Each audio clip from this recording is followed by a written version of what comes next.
All right.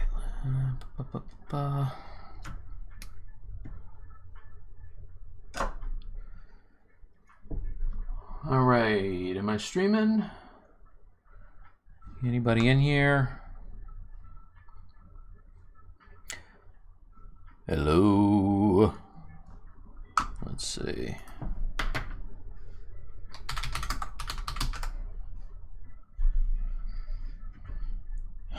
Hey, if you guys are in here, let me know. Hopefully I am streaming to the right thing. Anyone? I don't see any eyes. None. None. Anybody in here? Well, that's not good. All right, let's see. Settings. Stream. For real? Why is it locked? Oh, hey. Okay, cool. All right, it's working. All right, close that. Hey, what's up, Susan, Kat, Alex? Okay, cool. All right, we're good to go. I was worried there for a second. I happen to have mishaps every stream. Last stream, if you missed it, what's up, Kat? Last stream was the TP episode. If you don't know what I'm talking about, check it out on YouTube. I unfortunately shaved and had a giant square of toilet paper stuck to my face for 57 minutes before anyone said anything. So I had one good friend in the room, and everybody else thought it was hilarious. All right, but anyway, what is up? All right, cool. Let's get to what you came here for. So my name is Mike Thompson. If you don't know me, I am an illustrator. I do stuff for movies and toy packages and blah blah blah blah blah. Me. Hey, me, everybody. I do stuff. So last time I was in here, I was working on Black Panther, right? And I did Akira. What is up? Dope name. Yeah, so last time I was in here, I was working on this Black Panther. I did a little bit more since then. I've just been kind of refining the muscles, right? And getting them to look a little less soft.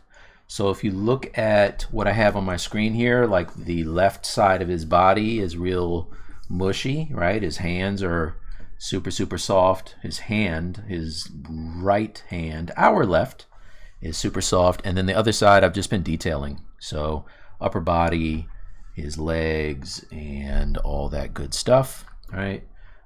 So since then I've collected some more reference.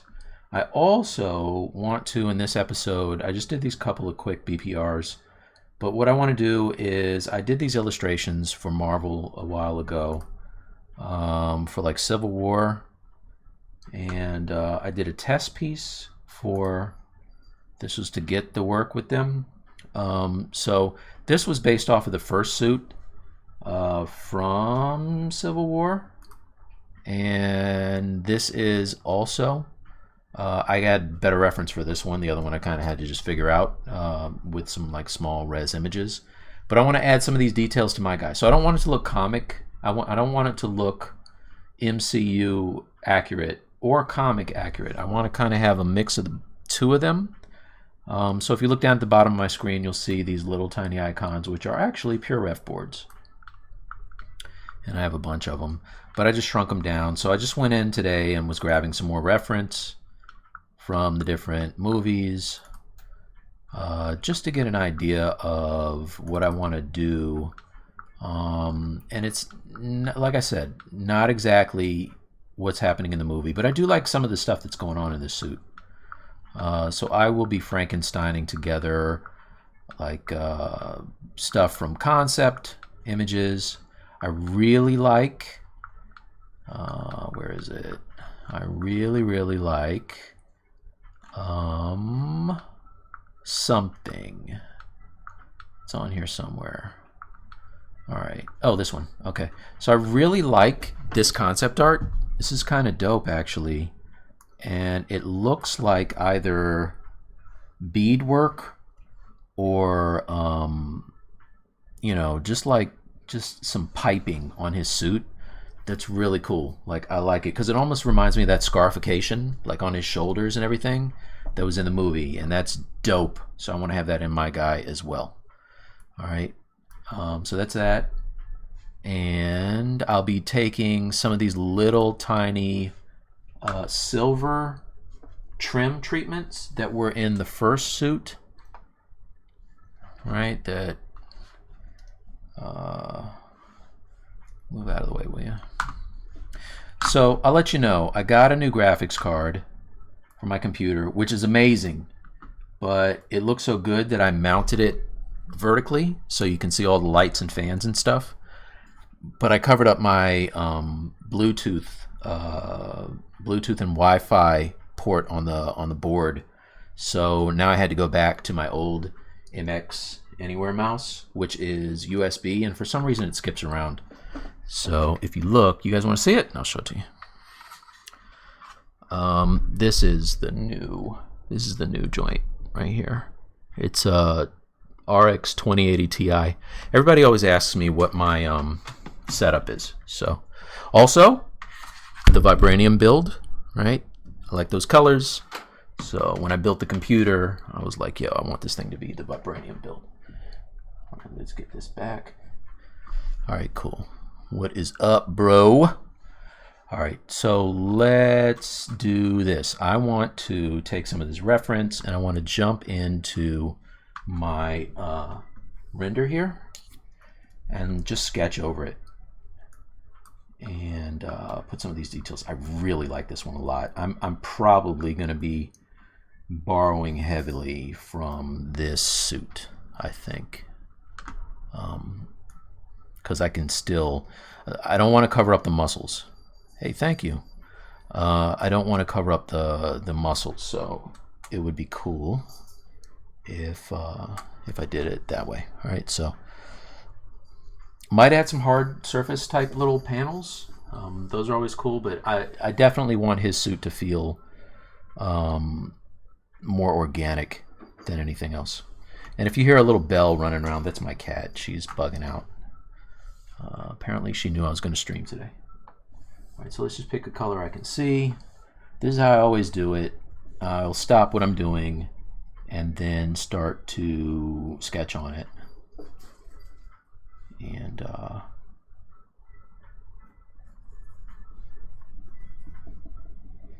that's that. All right, it's a very quick way to figure out what I want to do. Also, I'm going to change this, like all of the little details, the neck piece and the arms and legs. Those are all like just for placement only. So don't worry about those. I know they're real janky right now. It'll get better.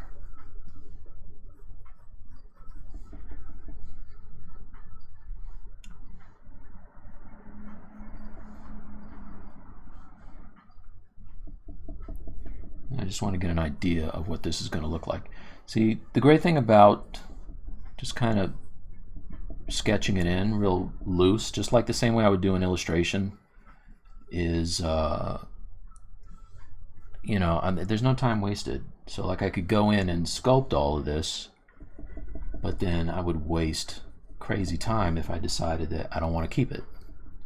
So this is how I'm going to rock it here. Let's see, this is 1, 2, 3, 1, 2, 3. So let's put one here, one here. I love this scarification on the shoulder. That is so fresh. And it kind of feels like a leopard too. Right? I know panther, but I think it's a panthers. Somebody told me that he's not actually, there are no black panthers, I don't think. I think they're leopards. Correct me if I'm wrong, YouTube. Feel free to eviscerate me on my knowledge of the animal kingdom. Where's Kitty? She's right on the floor running around. Hey, what's up, Ken? Incredibly sexy mustache. Thank you. I don't know what to say to that, but thank you. I shaved and I didn't cut myself this time, so you're welcome. let's get this here. This is such cool art. Like, is this Ryan Meiterling? I always butcher his name. But whoever did this, man, they nailed it. Yeah, so of course she's gonna play with her little ball on a round track. Of course. She's been trying to get attention all day, you guys. It's just like that. So, let's see. This goes like that, and then like that. Knock it off. And then down. That. And then this. So if I was doing this for a client, this is exactly what I would do. I'd just sketch it out real rough, send it to them. They would either give me the thumbs up or thumbs down, and I would keep it moving really quickly.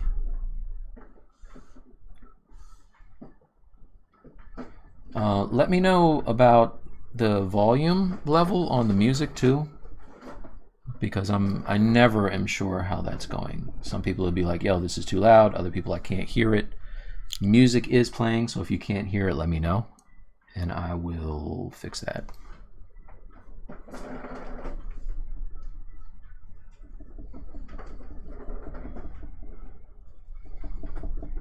Yeah, if anybody knows who did this particular, did he sign it? If anybody knows who did this concept art, let me know, because this is really fresh.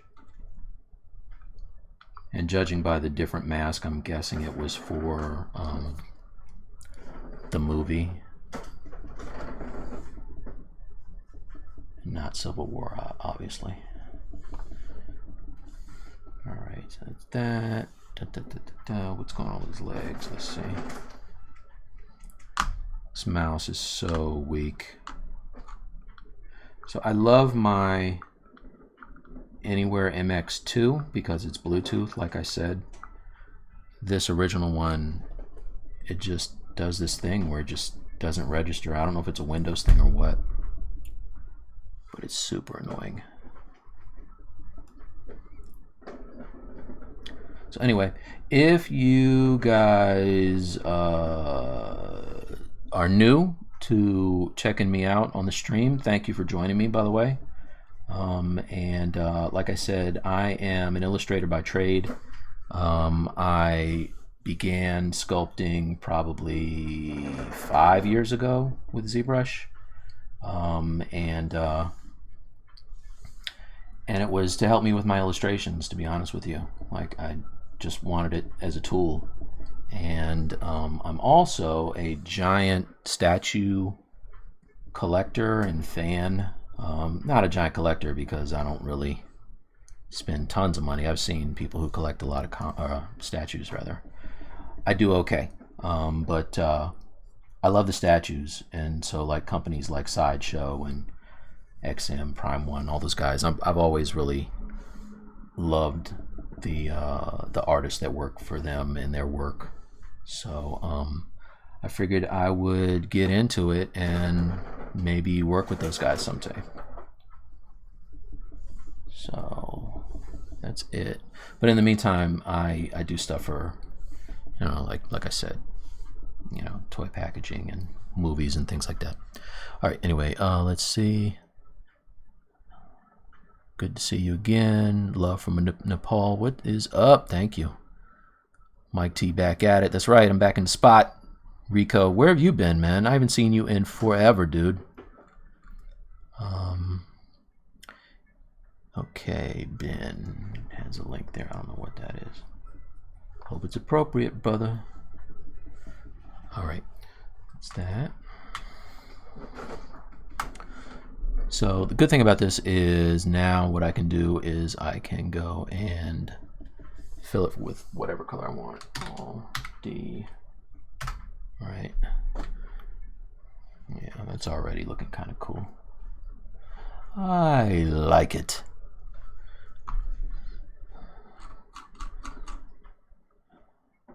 Concept. Oh, cool. Thanks, man. Thank you, Ben. Bunch of stuff. Yeah, man, I know how that goes. You got that new baby. Rico got a baby, y'all. You don't have to tell me. Alright, whoops, okay. So, let's turn that off. Let's come over here and see what it looks like over here.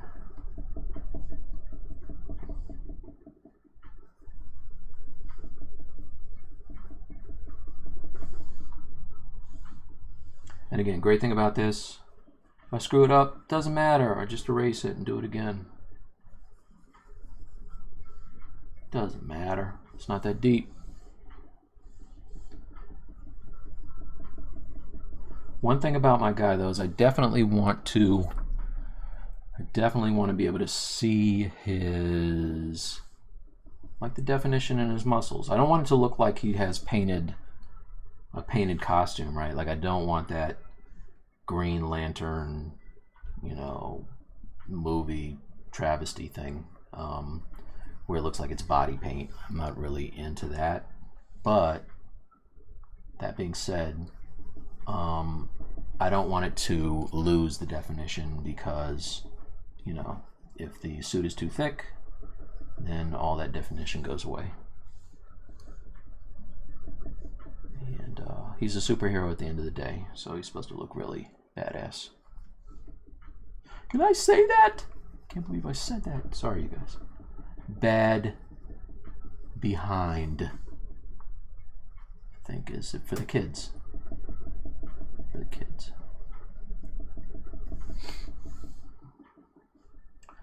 And then this is here, here, blah, blah, blah, blah, blah. And already, just little hits of stuff makes it jump off, right? So now let's get a little white. And I said I wanted to have some of the, these details going on. So let's do this. Do a quick screen cap. This, save. Desktop, save, right? This one, not this one, this one. Let's do, and just so you know, this was a test piece that I did that I didn't have a ton of time for, so I mean, I actually had very little time for it, so I really could do better. You could tell on the Civil War piece it was better, but it is what it is. All right, so now I can just drag these pieces in here, 1 and 2, right? And scale them up. Like so. And then make sure you save, save, save, save. All right, and now I can use them as a reference. This is pure ref. I'm gonna get asked many, many times what this is. P-U-R-R-E-F. Thanks, Rico. Akira, is this my sculpting? Yes, yes, this is mine. It is mine. Where am I? Photoshop. Photoshop. Okay. Let me see something. Yep. Okay. All right. So now I can go back to my render, and I can start just figuring out what I want to do with the mask. So for the mask, I kind of took bits from the first one and bits from the second one and kind of just Frankensteined them.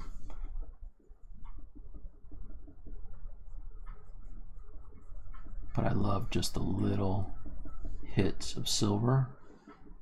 It just sets the whole mask off. Silver and black too.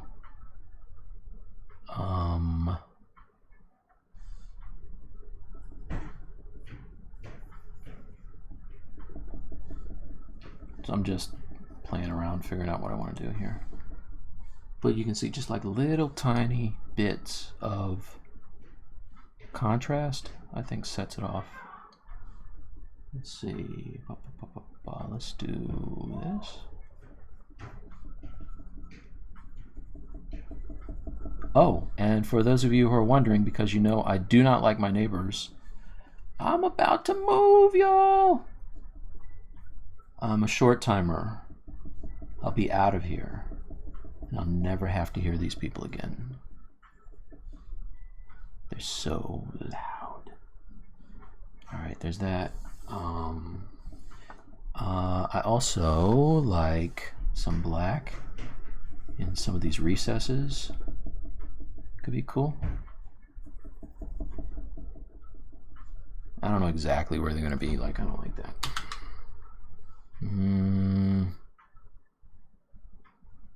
Yeah, I don't love that either. Maybe maybe we just play around with, what if it's here? Like this.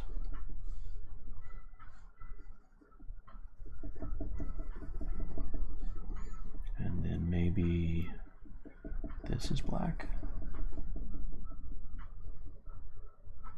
Nope. All right, this part. Okay, it kind of looks black already. Just fill in these recesses. Boom, boom, boom. And all right, so I'm going to turn down this white. I just want it to be a little hit of color. And it's probably more than I want to, so I can go in now and maybe you know, maybe erase some of it.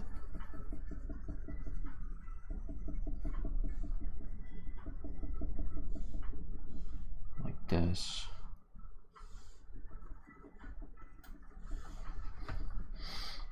Okay, so one thing I wish I had done that I didn't do is render this guy without the silver parts, because I do like the way that this looks, the neck piece.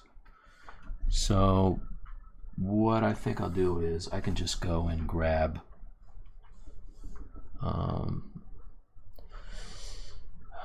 hola, man. Okay, let's see, I can go and grab some color here and maybe, oops, by color I mean not black, like this, that, yeah, and then maybe let's see what this looks like. Let's see if this looks better, if it goes out to, I think it goes down to like the clavicle. That makes more sense, I think. So if it follows the clavicle, let's put this on top. Oh, that looks scary. So if it follows the clavicle, it should do something like this, maybe. Put that eraser back.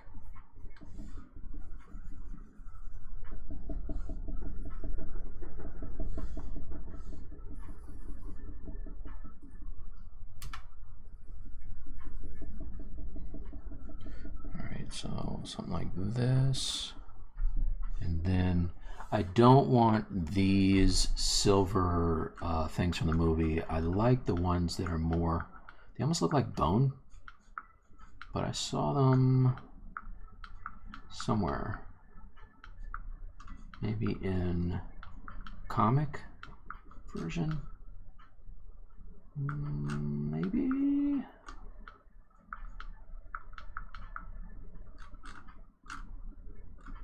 You can tell all the stuff that was done after the movie came out because everybody leaned into it. This one, this is kind of fresh. This is very fresh, actually. Not bad for an old man with a mustache. How dare you? I'm not going to say how old I am. Let's see.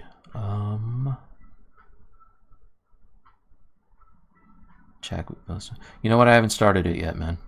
Hannibal. That'll be the last thing I do is the Chadwick Boseman head sculpt. But I can always just make it so I can swap it out. Portrait. Thanks. You're too kind. What's up, Theory? Little Shaolin. Oh, I know who that is. What's up, Bobby? All right. Got the Bethesda crew in the house, y'all.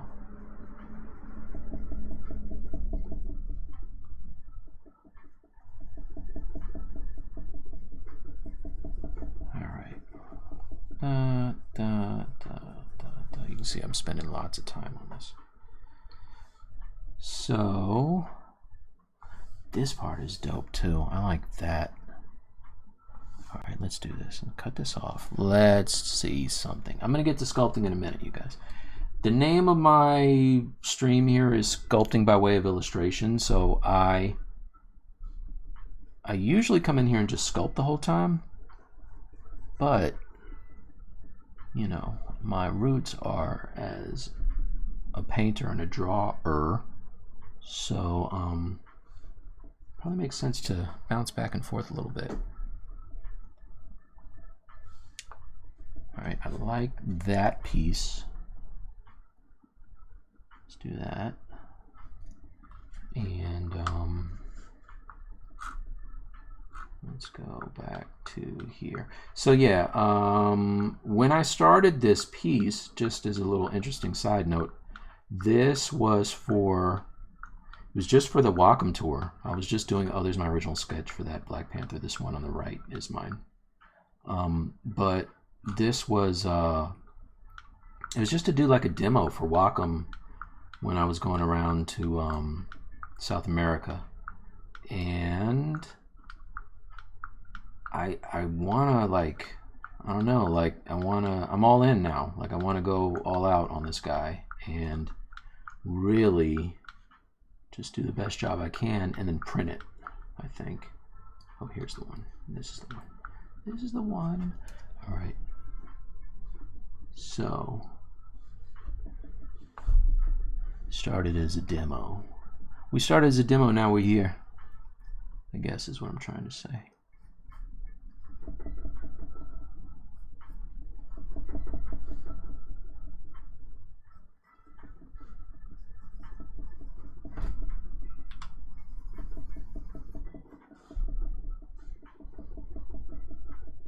Oh, my light is tapping on my monitor. That's what that sound is. Let's move that.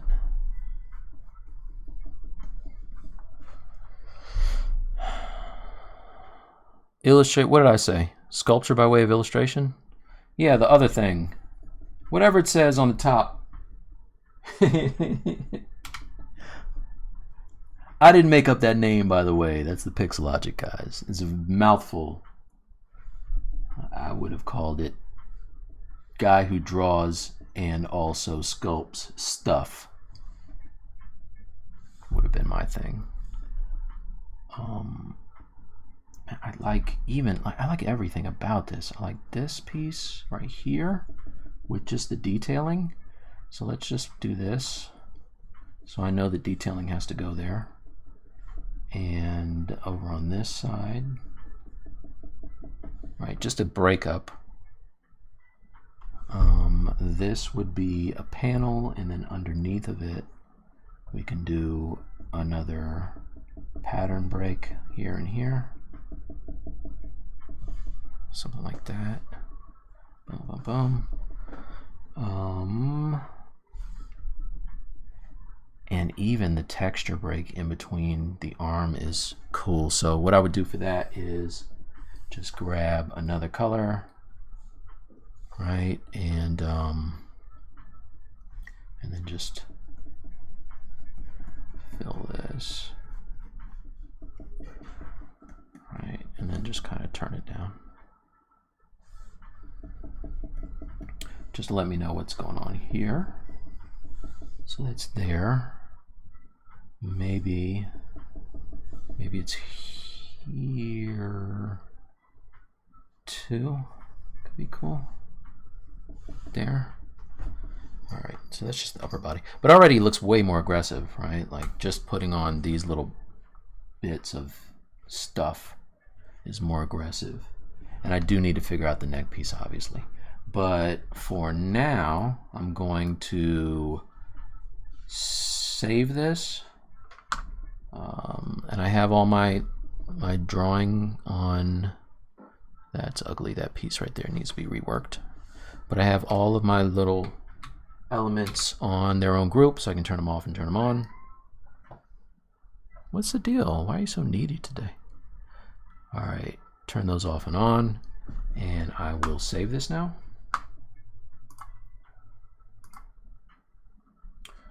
Save it in my Black Panther folder. Black Panther, render 5. Let's call this AP Sub Design. All right, and now what I can do also is I can save it as a JPEG and then put it on my PureRef, and then I can go back to ZBrush. So export, save for web. Okay. Yeah, save to desktop, save, and then hide this and hide this. Why is only this one song? Like, I had this set up. Turn off, repeat. Turn off, repeat. That's crazy. It was switching before, and now it's just doing like the one song. So I apologize for that. I apologize. Let's get this down and move it over.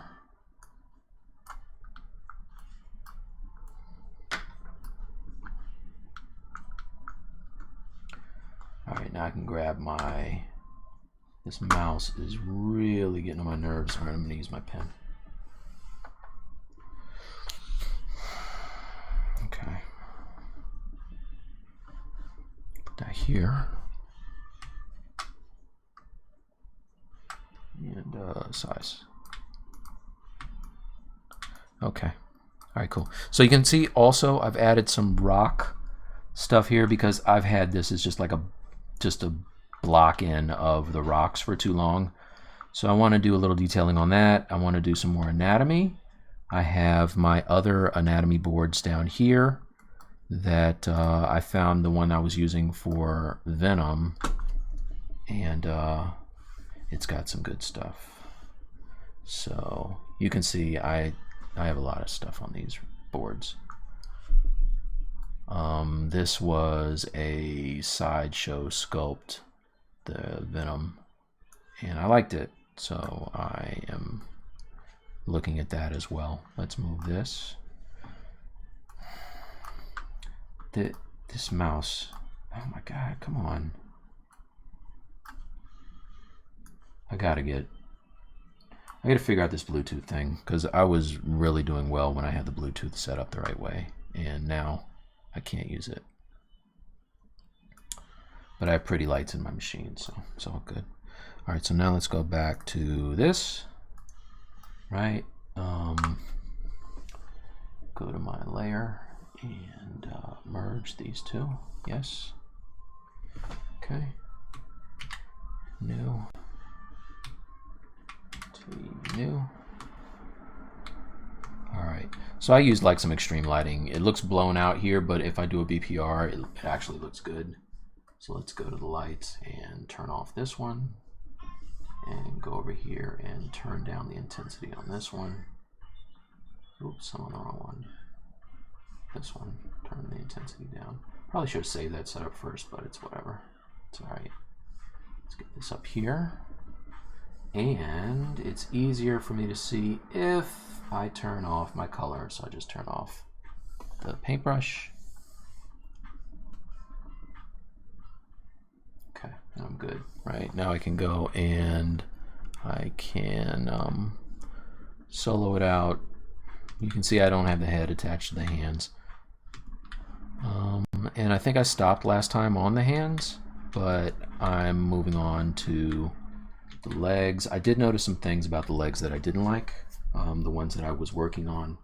So what do I want to do? I want to look at Let's look at legs. Oh, this mouse. Dude, come on. If anybody knows why it would be doing this, please tell me. It's really annoying. It just decides it wants to stop. It's almost like the optical part of the mouse just stops reading for some reason. You know what I need? A wired mouse, for real. I gotta go analog, go old school, because this is useless. All right. Oh, you know what? Let's do this back while I have it. All right, let's see. I missed a lot here. Let's see. Let's go back.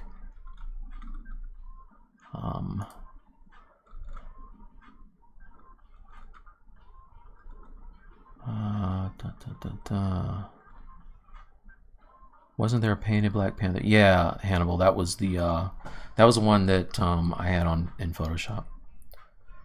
What's up, Chris? Thank you, Mr. Gomez. Do you use Wacom, and what device do you use? Something else? I use a 32-inch Cintiq Pro, which is this thing.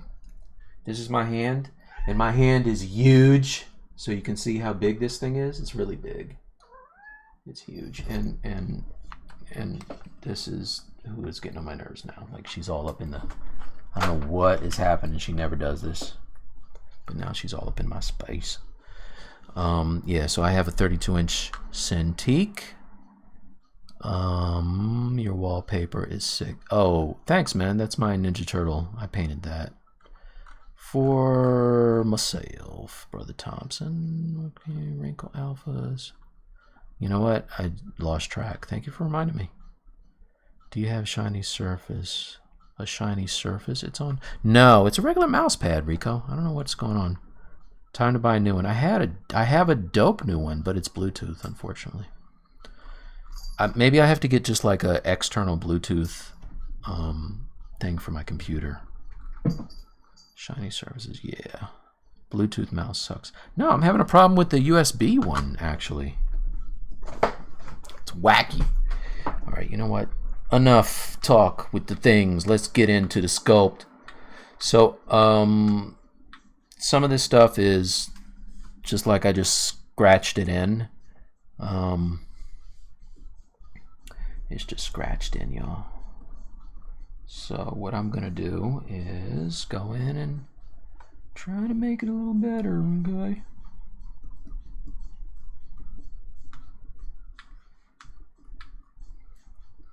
And don't pay attention to any of these volumes that are really, really not right. I always just kind of work on stuff until I feel like it's good. You know what I mean? Like, I don't sweat what it initially looks like.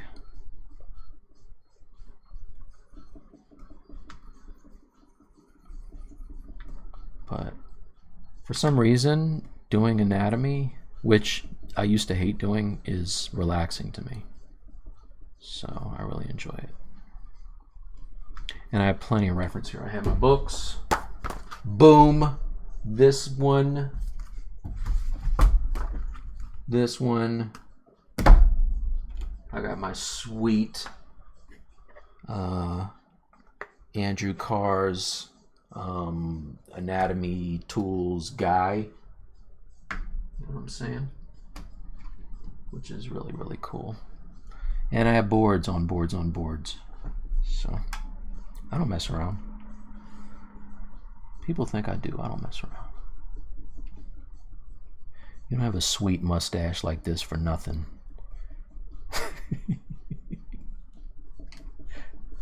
I'm just kidding. All right.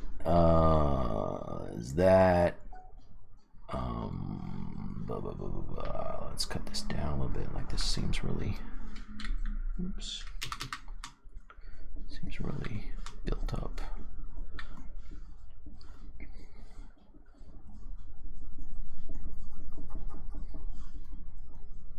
And I approach my sculpting the same way that I do my drawings and paintings.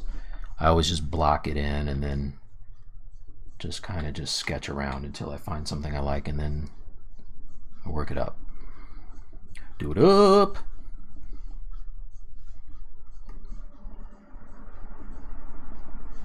One thing about him is I can guarantee you that I'm going to dial back some of this mass later on, because I don't want him to feel like a bodybuilder, right? I have a lot of bodybuilder reference here, so I'm probably going heavier than I need. But once those muscles are kind of in the right places and the insertion points are reasonable, then I will come back and reduce it, because he's not supposed to feel like the Hulk. He's just supposed to be a superhero, you know what I mean? The other thing that's nice is after I scratch in these details, so like I did it on this arm here already, but after I scratch in with the clay buildup brush what I want, then I can come in. Let's see if I have any place where I can do it now. Yes, I can do it on his leg here, right? So let's do this. Let's hide everything but the leg. Okay. And let's say I like this, right? Now what I can do is I can go and grab something like my clay spin and turn down my intensity, and then I can just kind of, let's turn down the lazy mouse too. Maybe don't turn down the intensity to 1. That's crazy. There's no intensity at all. Yeah. So now what I can do is I can just go and kind of sketch over it, and this will give me not only a smoother surface without completely kind of deleting all of these raised and lowered areas, but it'll also kind of give me a nice little irregular pattern to the skin, which is good. Now he's wearing a suit, so it doesn't really matter, but if this was skin, it's a great base for me to go in and start texturing his skin. What I'll end up doing on this is I will you know, smooth it out, and then I'll go in and add alphas and surface noise to make it look like the different textures and whatnot. So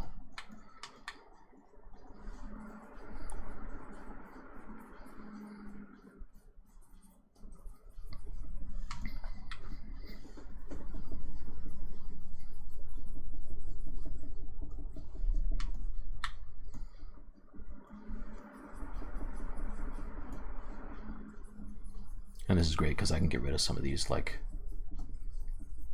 these lines where the clay buildup clearly look like clay buildup.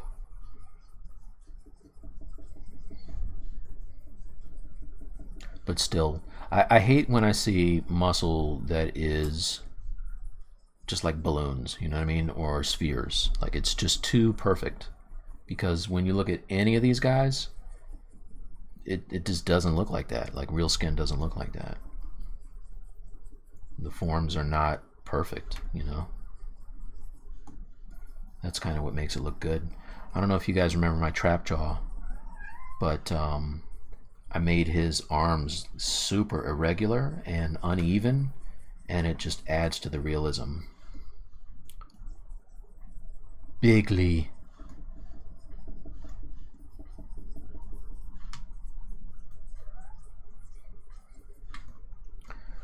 Alright, so before I streamed, I was cold, and I turned on the heat, and now I'm hot. So either I'm going through menopause, or I've completely blew it on the temperature. One of those things.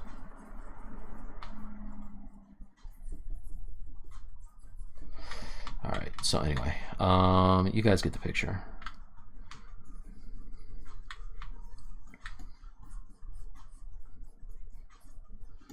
And this volume is going to be filled out because he's wearing like boots. But not big boots. You're also not going to see all the, you would never see all of the like muscles in his lower leg here. I find when I'm doing these superhero guys, like, the fine line is trying to keep it somewhat realistic, but at the same time not look like a cosplay guy, right? I don't want it to just look like some dude at Comic-Con. I want him to feel like a superhero, but also a guy in a suit. So, if that makes sense.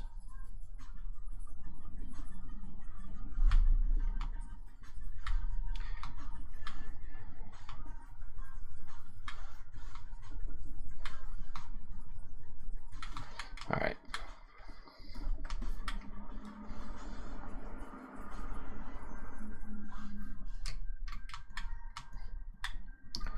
So then it helps to move the light around. Now, another thing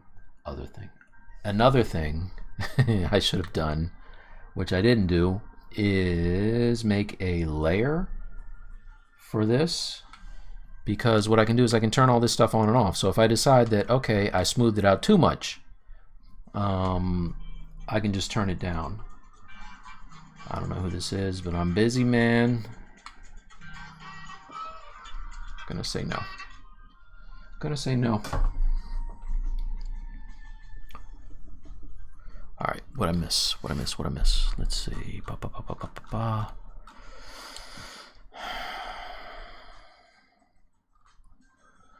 Will you Dynamesh the head on? No, what I'm going to do with that is I'm going to use the Boolean to get the head on there, and then I'll re-topo. I had this one project I was doing for a movie that it was a maquette, and I had to do a whole lot of that type of work with the hands and the feet and all that.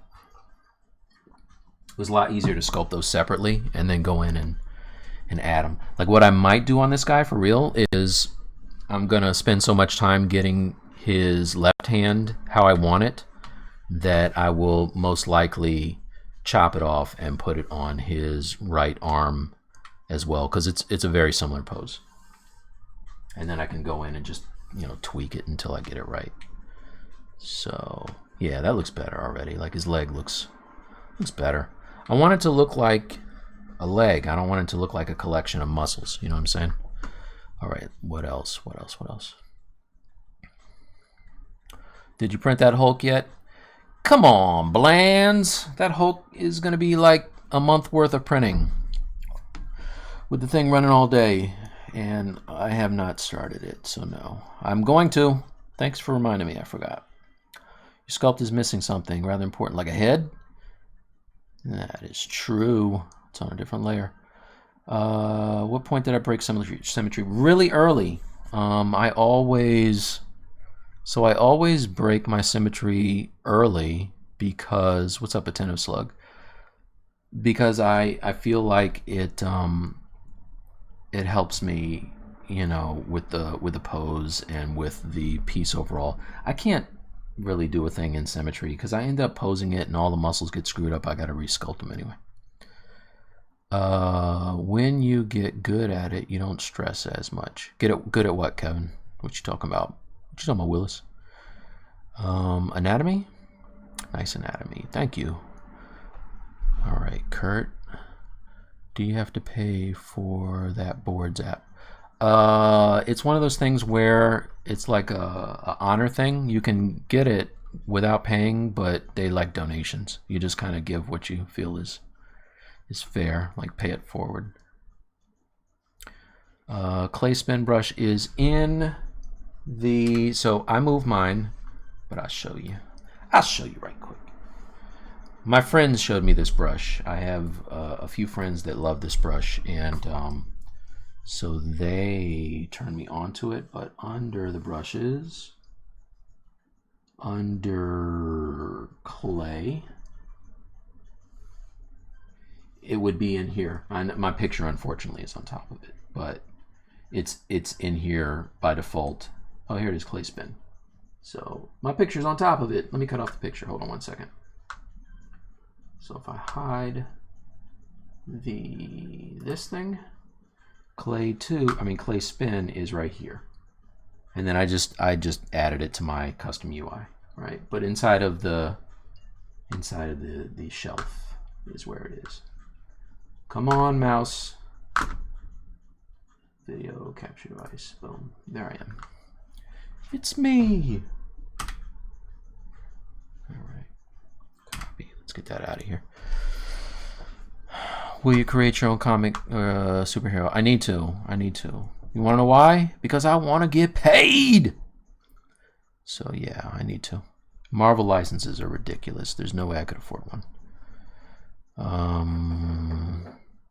John, thank you, sir. All right, cool. So I'm back to this. So let's do what I should have done in the first place, which is make a layer for this guy. And when you're doing that, you just make sure that you're on the top subdivision level. Another thing, if you're not used to my workflow, I like to maintain this mouse, man, please work. Okay, all right. I like to maintain a really low subdivision level for when I have to tweak the pose. So if I step down and turn off the color, you can see he's only like 17,000 polys, super low.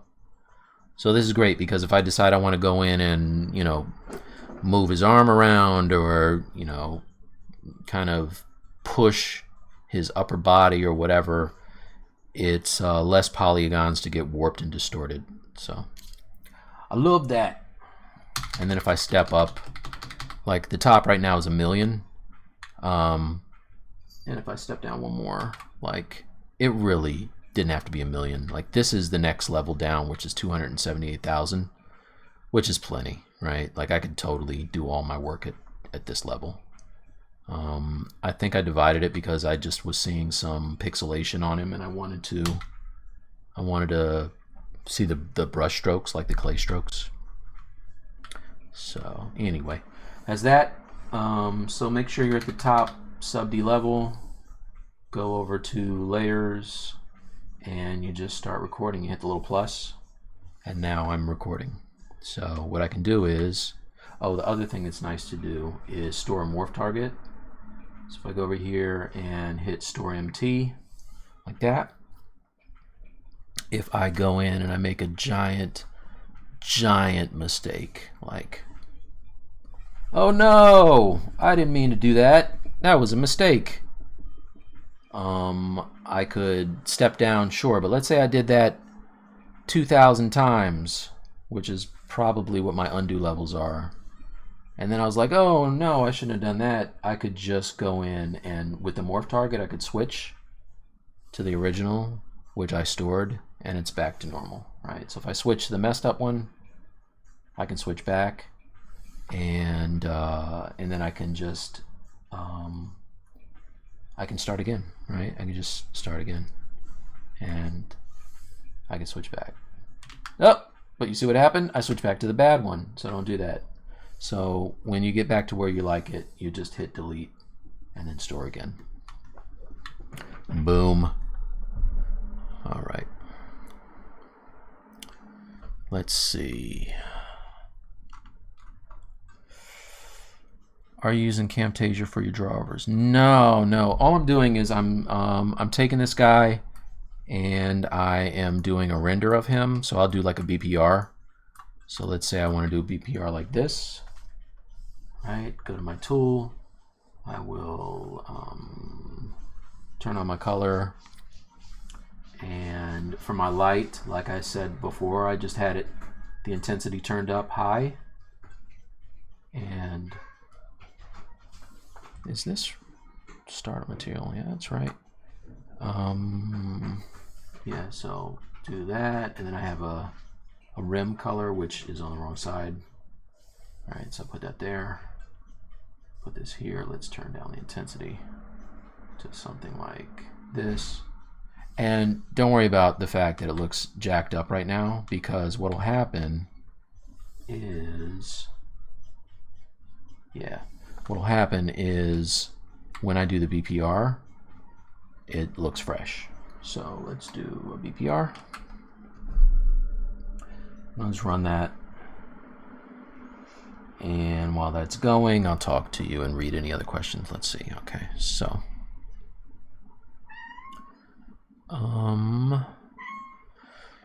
you missed the technique you're using, just heard low opacity. What was I talking about? I don't know. I have a very short attention span, Hannibal. How long does it take to finish one good character sculpt? If I'm doing it for a client, a very reasonable amount of time. If I'm doing it for myself, way too long. Way too long. All right, so this is the BPR, right? So let's say I like this. The first thing I'll do is, let's do a half, okay, which is what it is. So now if I go to the actual size of the screen here, because this monitor has a ridiculously high pixel density, if I hit actual, that's what it is, right? So now I can hit document, export, and this is how I always do my little workflow here. And I'll save this as stream image. Okay, it saves it as a PSD. Now what I can do is I can hop over to Photoshop. I'm not paying attention to you. Get out of here. Open. What do you want? Get out of here. Get out of here. Now I can go to streaming, open this. Okay, and there's my guy, right? So let's say I wanted to put this on social media and say, yo, I have a stream that I just did and I want you guys to check it out. I can crop it however I want, right? Let's say I like it, but it's, you know, maybe it's a little light. I can go in and I can kind of bring it down a little bit, whatever, and then I can just make layers and I can just draw over it forever, right? So that's all I did. I usually do that with layers also, and it allows me to make multiple images on one page. So that's how I get the turnaround here. Nope, here. That's all that was, like that. All right, so that's that. Let's see.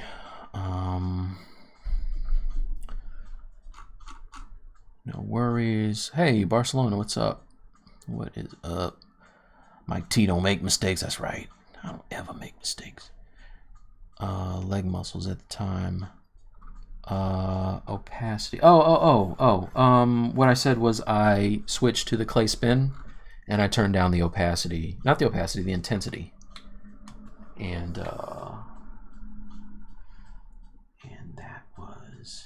that was what I did. Let's break this down. All right.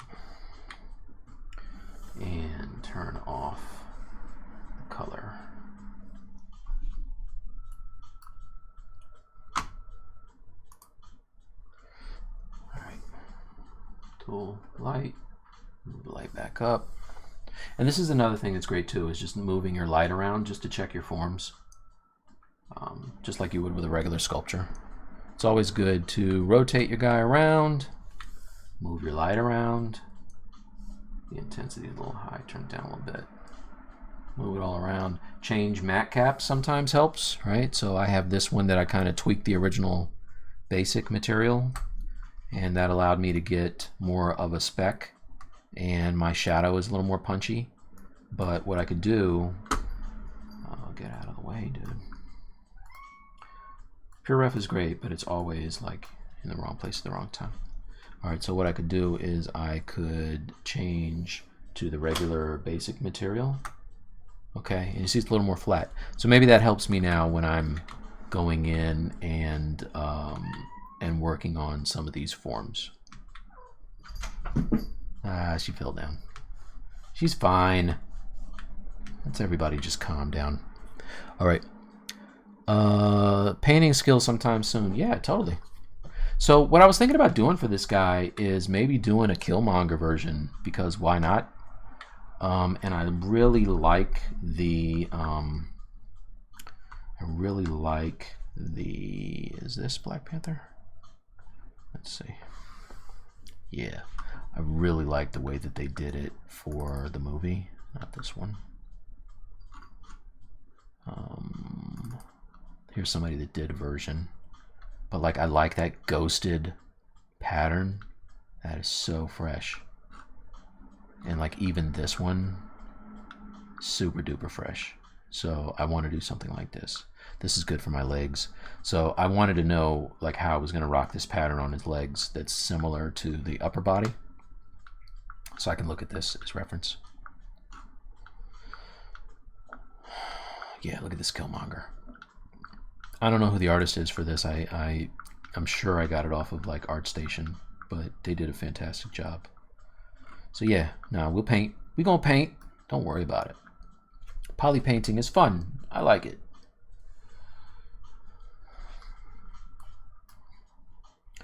Let's move this over. Come on, dude. Just move. Thank you. All right, let's get this one back.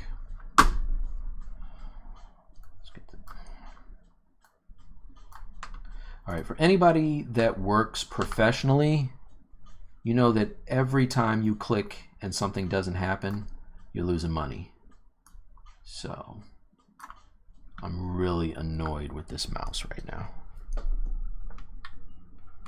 Super annoyed. You want to cut down your clicks. And I've added to mine. All right, let's take this.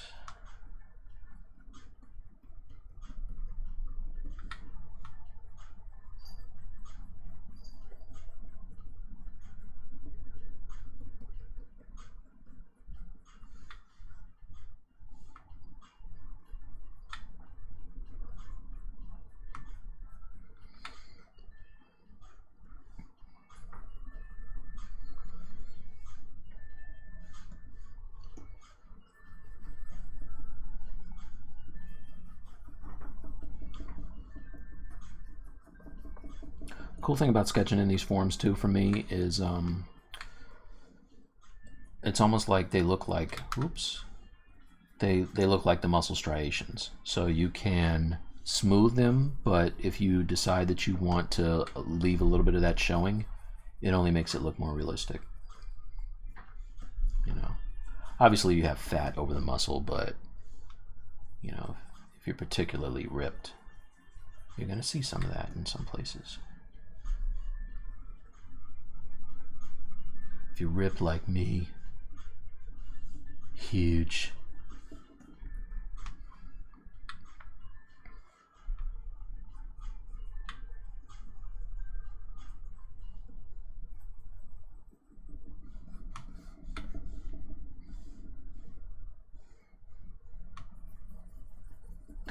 So I always find that when I start ZBrush, my smooth is set to 100, and it the Z intensity. I must have turned it down. Okay, never mind. I think I've had ZBrush open for days, but yeah, when I start it like a cold start, it sets the intensity on the smooth to 100, and I notice that it quickly just disintegrates whatever detail that I've built. So I don't like to necessarily smooth at all. Actually, what I like to do is just kind of go back and forth with the clay buildup on a low intensity and smooth out that way, or use the clay spin and do the same thing as I actually use the smooth brush, which I said I don't use. All right.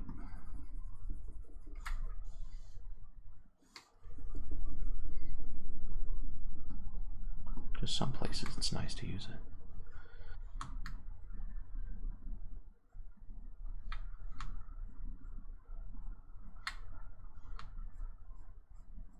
And all I'm doing is holding down Option and coming back and hitting some of these spots that I want to be a little lower, and then building up. It's the same way I paint.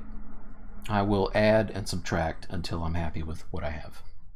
Or I will go in and paint in an area or sculpt an area really heavy, and then I'll, if I'm using layers, I'll just turn down the opacity. And again, same way I paint. Do the same thing. That helps with my likenesses. I just had to paint a basketball player for a movie, and I didn't have a lot of time, but I love doing likenesses. I think Hannibal mentioned it earlier. That's I used to have the hardest time with faces when I was younger, but when it clicked, it clicked. So whenever I get a client that calls me up and, you know, has like a rush job, it's like, yo, I need you to paint this wrapper, or I need you to paint this whatever guy. You know those guys. I'm like, let me at him. Also, give me money.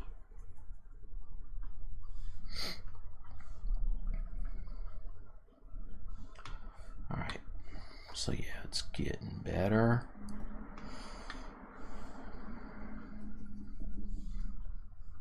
All right, so his arm is real soft. Let's see what we can do about that.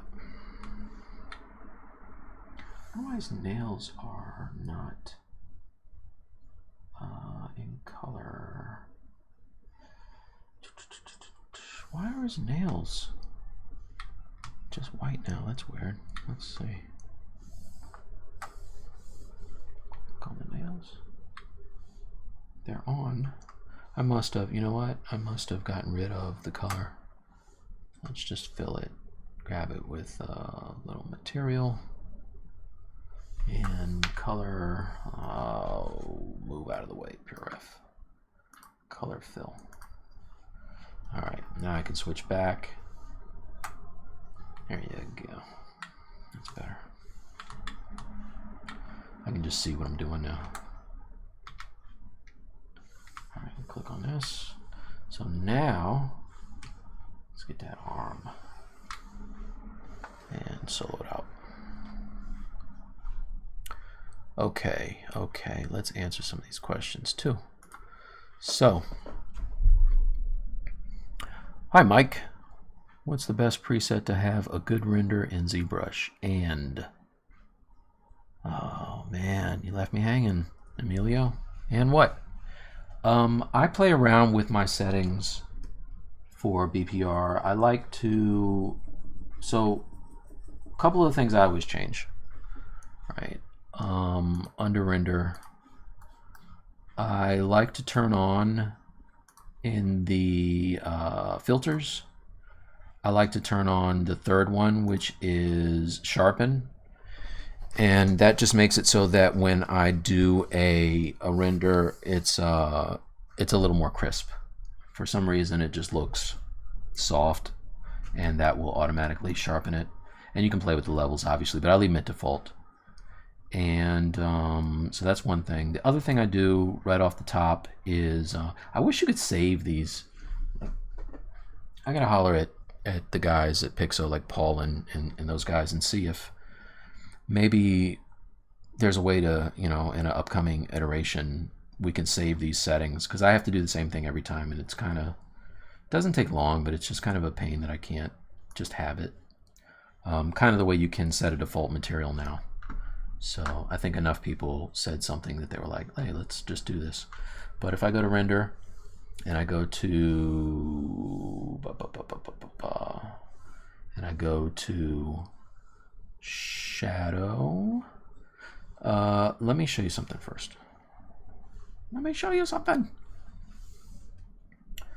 Render. So if I go to render properties, I have AO now, AO on now, ambient occlusion. I don't normally use that, right? I don't normally use ambient occlusion, but for the Panther, he's so dark that I wanted to, I just wanted to see if I could pop some of the muscles a little more, so I have it turned on. Normally this will be off, right? Shadows is on, everything else is default. And then under shadow preferences, where is it? Shadow, BPR shadow. I turn the rays up.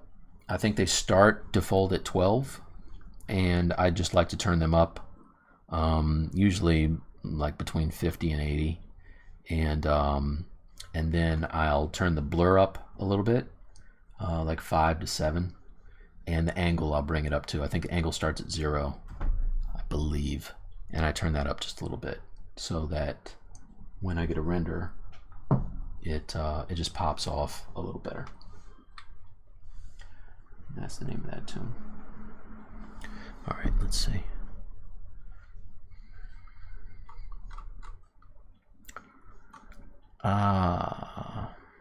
How about throwing that blue light on? Blue light? What you talking about, Willis? I'm talking about in lights. This one down here. Is this the blue one? Where's the blue one? This one? Yeah, I guess I could. I never use this. What does it look like? Looks pretty good. Yeah. I mean, a lot of these lights, I don't even mess with them. I usually just make like a rim light. Oh, another thing I was doing that, let me show you guys this. It was really bugging me before. So if I turn on the rim, and I would always render on the rim light with shadow off. And what happens is, whatever your main light is, your fill light, it has shadows on, and it creates this weird edge where it looks irregular where that rim light should be. They kind of don't meet the right way. So if I do a render on this, you'll see.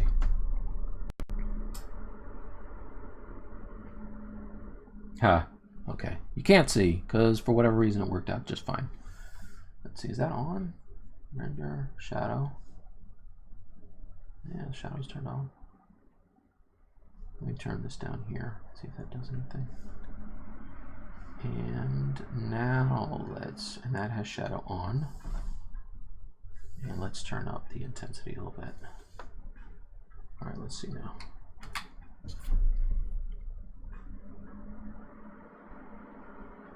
Yeah, see, so you see back here on this edge how it does weird stuff here? If that's a light that's behind him, that rim light, it's going to be constant. That edge is going to be solid white.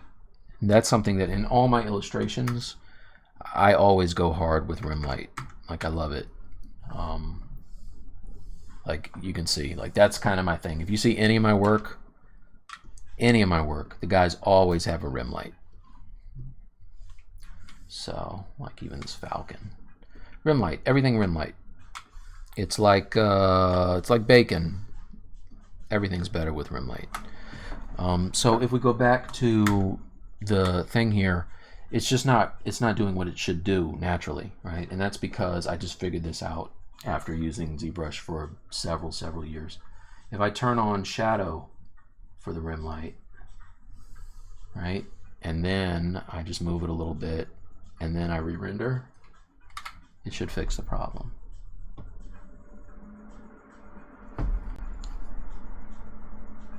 Okay, so see what it's doing now? Like, it's white is everywhere where there's supposed to be white.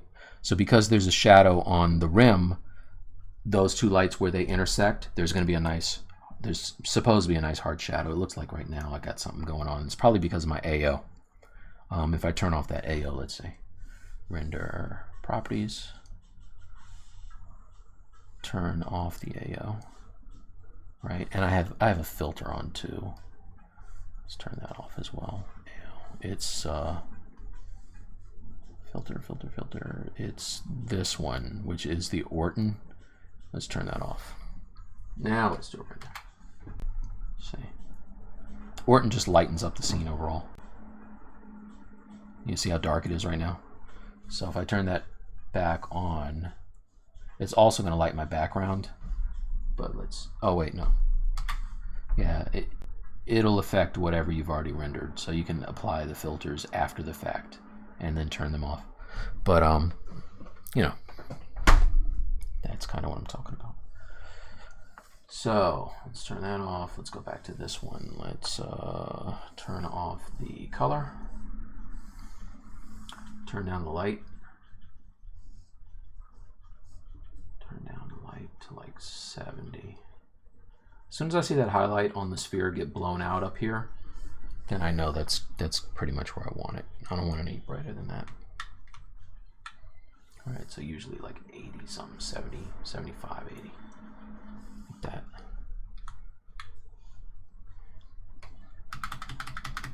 So if I turn this down and grow it, I can get some more of that peck, which I want, and then I can turn up the resolution. I'm just hitting D and Shift D to turn it up and down. And I'm just going in here and tweaking these forms. That's all it is.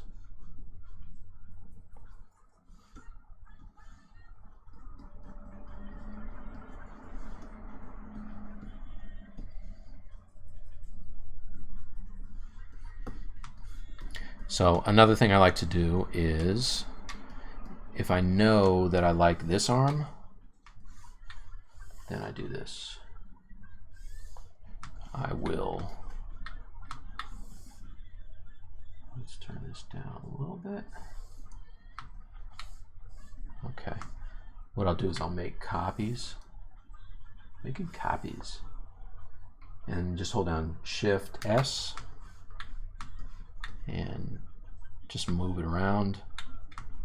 Because what happens, this is how I get around the whole working out of symmetry thing. Because obviously it's easier if I had this in symmetry and I was just sculpting one side is going to be the same as the other side, right?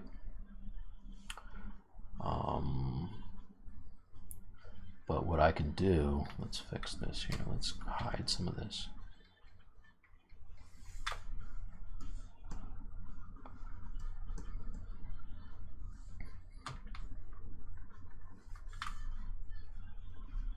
All right.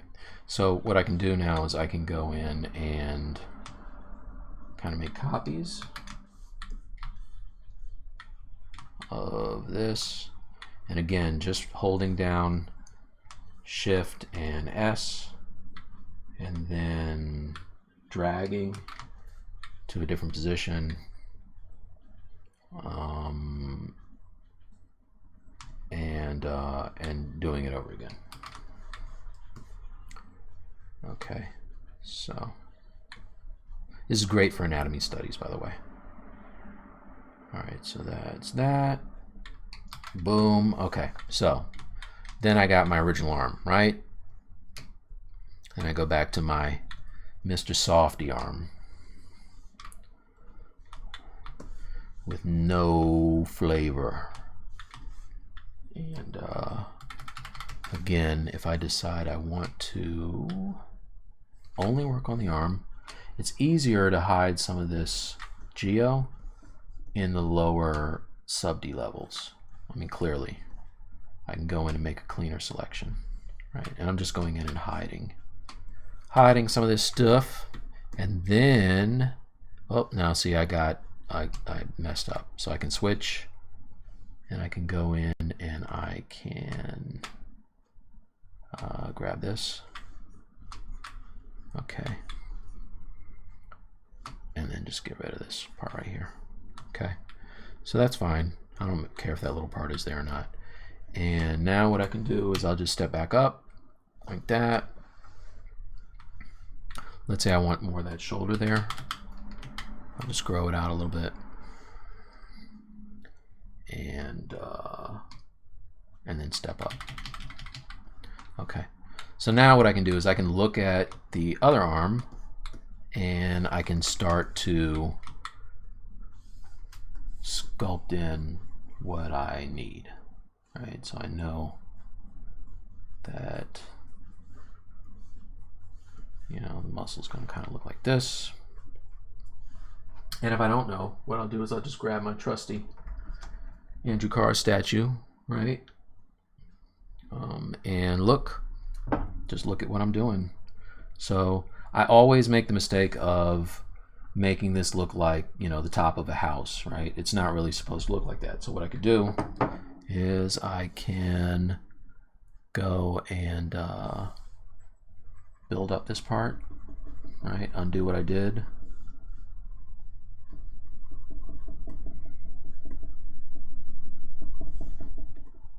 I love this part of the work because it only helps you get better, you know, like making mistakes is, to me, one of the most important parts, as long as you're not just calling it a day and not going and addressing those issues. You know what I mean? Like, it's easy to say, hey, I nailed it, and be done with it. That's the great thing about the internet is folks will let you know when you don't have it right. There are cats that have been waiting all year to tell you how you messed up. It makes their day. So, you know, sometimes they're just hating, but a lot of times they have a point. So that's it. Now, let's just say something, right? Let's say something. You see how there's a very close section where his arm is close to his side here, it's hard for me to select that, right? So what I could do now, if I wanted to, and I want to, is I can step down just a little bit and switch to my Gizmo 3D. And if I make a mask with my Gizmo 3D held down, which I'm just holding the Alt key. Is it Alt? Yeah. Alt key and dragging a selection up here. What it'll do is wherever there's like a harsh transition, it will, see how it did that? It selected the arm but not that part that I don't want. That's good. So now what I can do is I can switch back to my lasso if I want here, and I can grab what I do want, okay, like this, and I can do an inverse selection, and if I turn on my poly frame, I already have it selected. All right, I didn't know that. I should have looked. I have all of this already polygrouped. So if you didn't have one, that's how you do it. Apparently I'm so good I did it and forgot that I did it. I'm that good. Anyway. All right, there it is. So cool. So now I can see what I'm doing, right? I can go in and I can work on the tricep, and I don't have to worry about running into the body anymore. It also helps to step down. So like now I'm at that, like the super high poly, which would, if you show the whole body here, it would be 1,000,000. If I step down to where the whole body minus the head is 200,000, it's just easier to sculpt and erase and just, you know, get the forms. One thing that took me a long time to figure out, but I finally got it, was, you know, you should only have enough geo to support what you're doing or what you need. So it doesn't make sense. Like when I got started, I would look at guys like Ryan Kingsland and all these like really bomb sculptors, and they would have these incredibly detailed models at the end. So the first thing I did was just subdivide, you know, my model up to millions of polys, and I didn't need it at all. It was a mess. I inherited a mess, you guys. So I'm telling you, don't do that. You don't need to. When you have to do like high frequency detail like skin pores and really crazy texturing, you know, using noisemaker or whatever you're doing, then you subdivide that high. Do you know what I'm saying?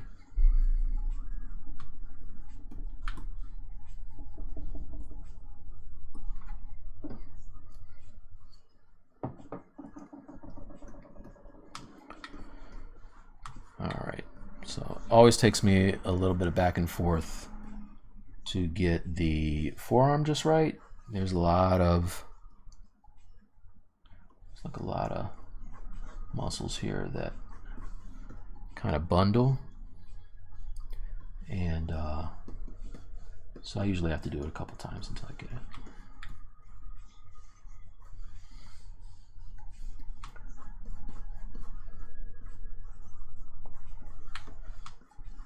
The thing about sculpting these things is, I mean, the statues and the guys and everything, it's not that deep, man.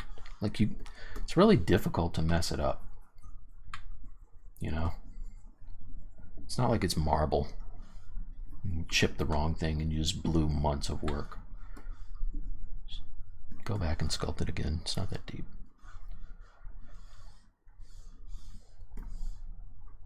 How am I doing on time? Oh, 2:25. It's pretty early. It's not bad. What did I say I was going to do today? I said I was going to work on the rock. Said I was going to do some of that drawing on the costume, which I did. I've done that already.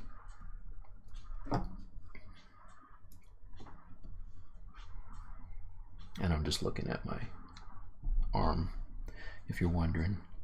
What is he doing? Looking at the arm. Now, one thing that is happening, so his hand is twisted, right? And when you twist it, obviously you're twisting that whole bundle of muscles around.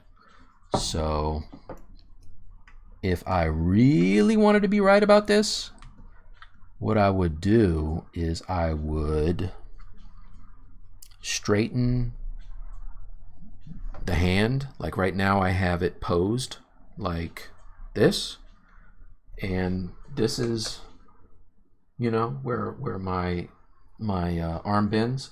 What I would probably do to get this right is get it more like this. Oh, where's the camera? Get it like this, right? And then do a selection, a mask, to the middle of his arm, and, you know, just kind of soften the selection, and then twist everything, and then it'll be right. So,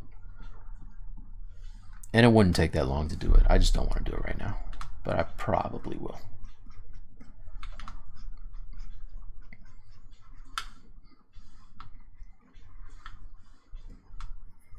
It's easier to do that than try to just figure out how all of those muscles kind of curve on each other and bend around.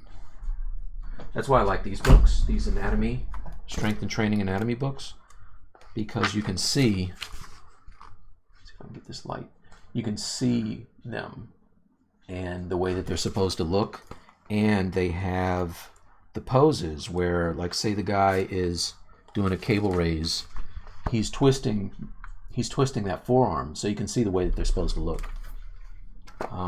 Anybody interested in this book, it's by Frederick Delavier. Let me write it down. I'll write it down in the chat, it'll be easier. Let's see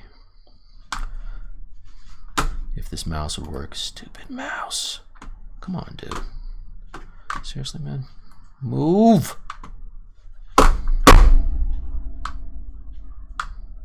You know what helps the mouse work? When you slam it down really hard. That usually does the trick. Come on, this is ridiculous. Okay, there you go. All right, the name of the author, he has a bunch of these books, by the way. It's Frederick Delavier. Okay, and the book is called Strength Training Anatomy. I got mine on eBay. Not eBay. I got mine on Amazon. All right, so let's see. What did I miss? What did I miss? All right, Hannibal with the blue light. Separate the tools. There's the same tool, different poly groups. This part of him without the head is one tool, different poly groups, and I have the head on a separate piece. That way I was able to keep the topology relatively low. I didn't want to divide up everything for the detail that I needed in the mask. I just didn't want to do that. Show your character. What character are you talking about, Emilio? Killmonger would be pretty dope. Okay, this is super old. You followed me on Instagram a while ago. Thank you. Cool, man. Oh, Chimerian King. Yes, sir. Looks cool. Thank you. What's up? Program you use for keeping preferences on top. Preferences on top? Like what? This, are you talking about PureRef? There is a setting in it that allows it to stay on top. If you go to Canvas, is it Canvas? No. If you go to Window, there's oh boy, I thought somewhere in here there is a keep on top. One of these things. Oh, here it is. Mode. If you go to Mode, there's always on top, always on bottom, and there's key commands to turn it on and off. So if I get annoyed, like I'm definitely getting annoyed, it's Control Shift A and B. So if I wanted to, like say it was getting on my nerves, I would hit Control Shift B, right? And this one, Control Shift B, and then they're gone. Right, now the only thing is I have to go and hide all of this stuff. Oh, this mouse is ridiculous. All right, this is the episode where I complain about the mouse. There's a theme for all of my stuff. All right, so Control Shift A brings it back up to the top, and this one too. Control Shift A. All right, so now if I go to ZBrush, everything's on top. All right, that's that.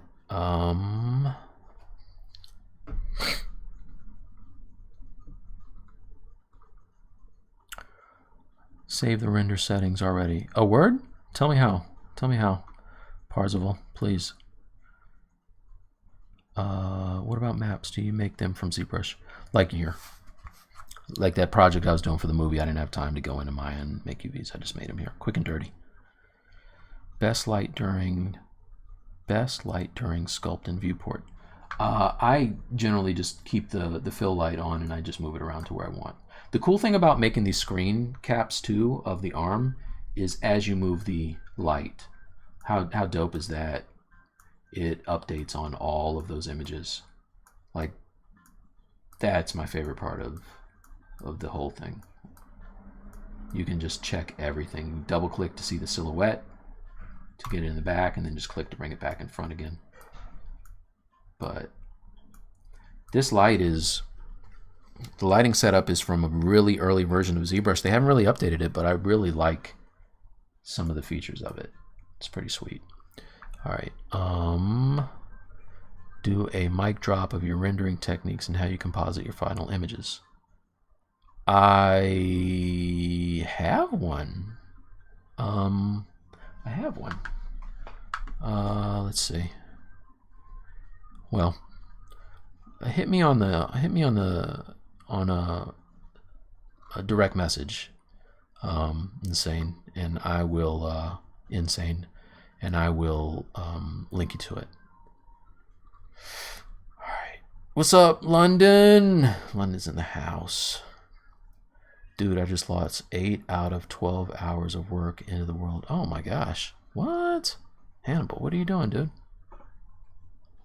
You gotta be kidding me. All right, so listen, I hate to hear that from anybody that loses work, because I've had that happen to me. And I use a bunch of different cloud resources to do backups. I have also multiple hard drives, and I do redundant backups and blah blah blah, right? But the good thing about, I use Dropbox for most of my work, for clients and stuff. And the good thing about that is I can't move this thing. That's what I can't do with this mouse, I'll tell you that much. That's annoying. The good thing about that is if it does iterative saves, every time you save, it saves a version on Dropbox. And I know you guys are going to be like, I just saw an article this morning about how Dropbox is falling off and this, that, and the other. It saved me a bunch of times. So there was a project I was working on for a movie poster, and it was due in the afternoon. I'm on the East Coast. The client is on the West Coast. So I killed myself to get this thing done. And something happened where the file got corrupted. And this was such a rush job that I didn't have redundant saves of it. I just had the one version. And I lost everything, and I freaked out. And I talked to another illustrator who said, man, it's too bad you're not using Dropbox. I was like, I am using Dropbox. And so I went in and I looked under the, I clicked the file and I went and got info, and you can pull up all of the saves. So every time you Command or Control S and you're saving directly to Dropbox, it does an image of that, and you can back up to any of those images. And got the job done. It saved me. I was really tripping. Like I thought that I lost all my work. So Hannibal, if you have Dropbox, that'll save you, dude. All right, so that was that. That was long. That was a lot of talking. Sorry. Need a mouse? Get it. No? Okay, I'll stop. Need a mouse? Get it. Need a mouse? Get it? No? Okay. I don't know what that means. Oops. Sorry. My really heavy coaster fell off the glass there. Yes. How did your trap draw turn out? Is he still not on ArtStation? I'll let you in on a little secret about me. I like to sculpt stuff for myself, get it to 98% of the way done, and do something else and completely lose track of what I'm doing. So because of that, I never posted it on ArtStation. Posted it on Facebook, but I need to, and I need to stop doing that for real. Like, it's a really terrible habit. You know what it is? I need to start treating my own work like it's client work, because I would never do that to a client. There's so many things that I started in ZBrush Live and it just died on the vine. But like almost done. It makes no sense. So that's what happened to Trapjaw. Trapjaw is all but done, except I don't like his arm. That's the only thing I hate about it, because I'm not a hard surface dude.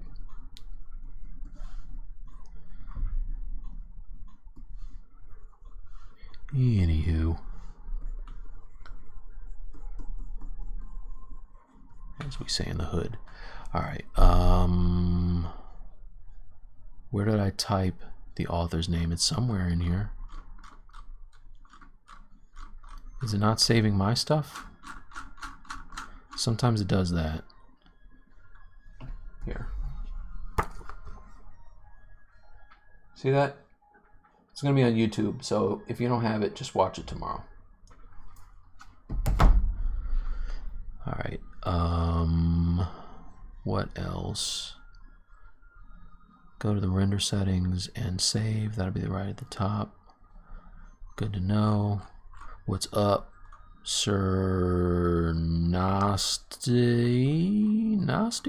89? Mickey Mouse joke. If you say so, Sandy. I'm gonna take your word on that one. Tool, save. That's another thing. I haven't saved the entire time. So, save often, you guys. Alright.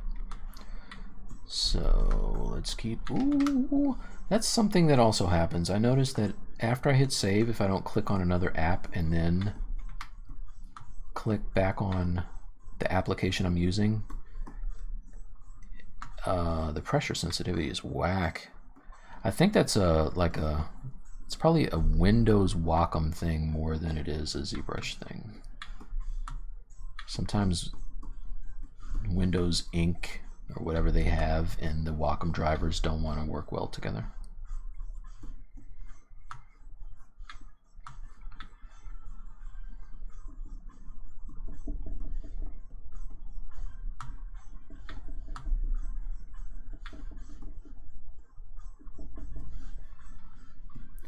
Alright, so remember this hand, I am going to chop off the other and add it to this one, so I don't really care all that much. Now, if I was done with that hand, I would do it right now, show you guys. But I'm not done with it. I got like a couple more fingers to do.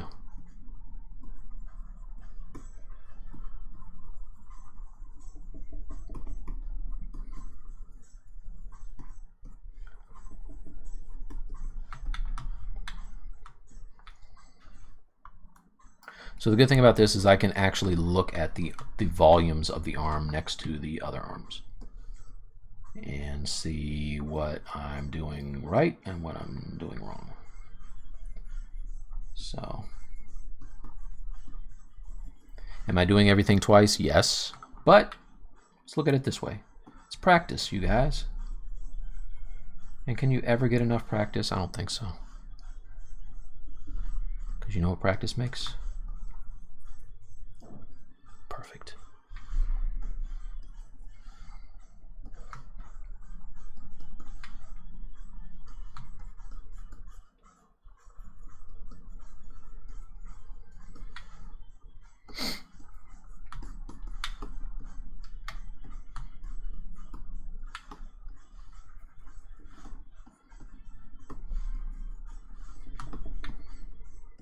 You also notice I'm rotating everything quite a bit, and that's just because it's very easy to get an angle that looks great and then it looks completely garbage from all the other angles.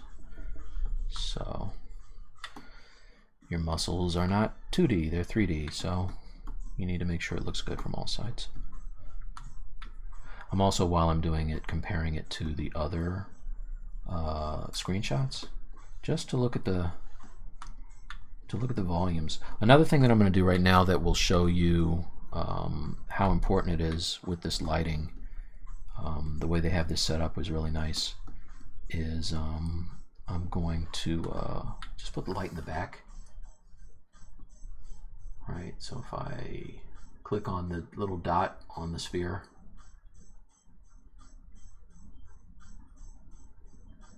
puts it in the back, right? So now I can see the silhouette, and what I can do is I can go and look and compare it to the other arms, and I can say, okay,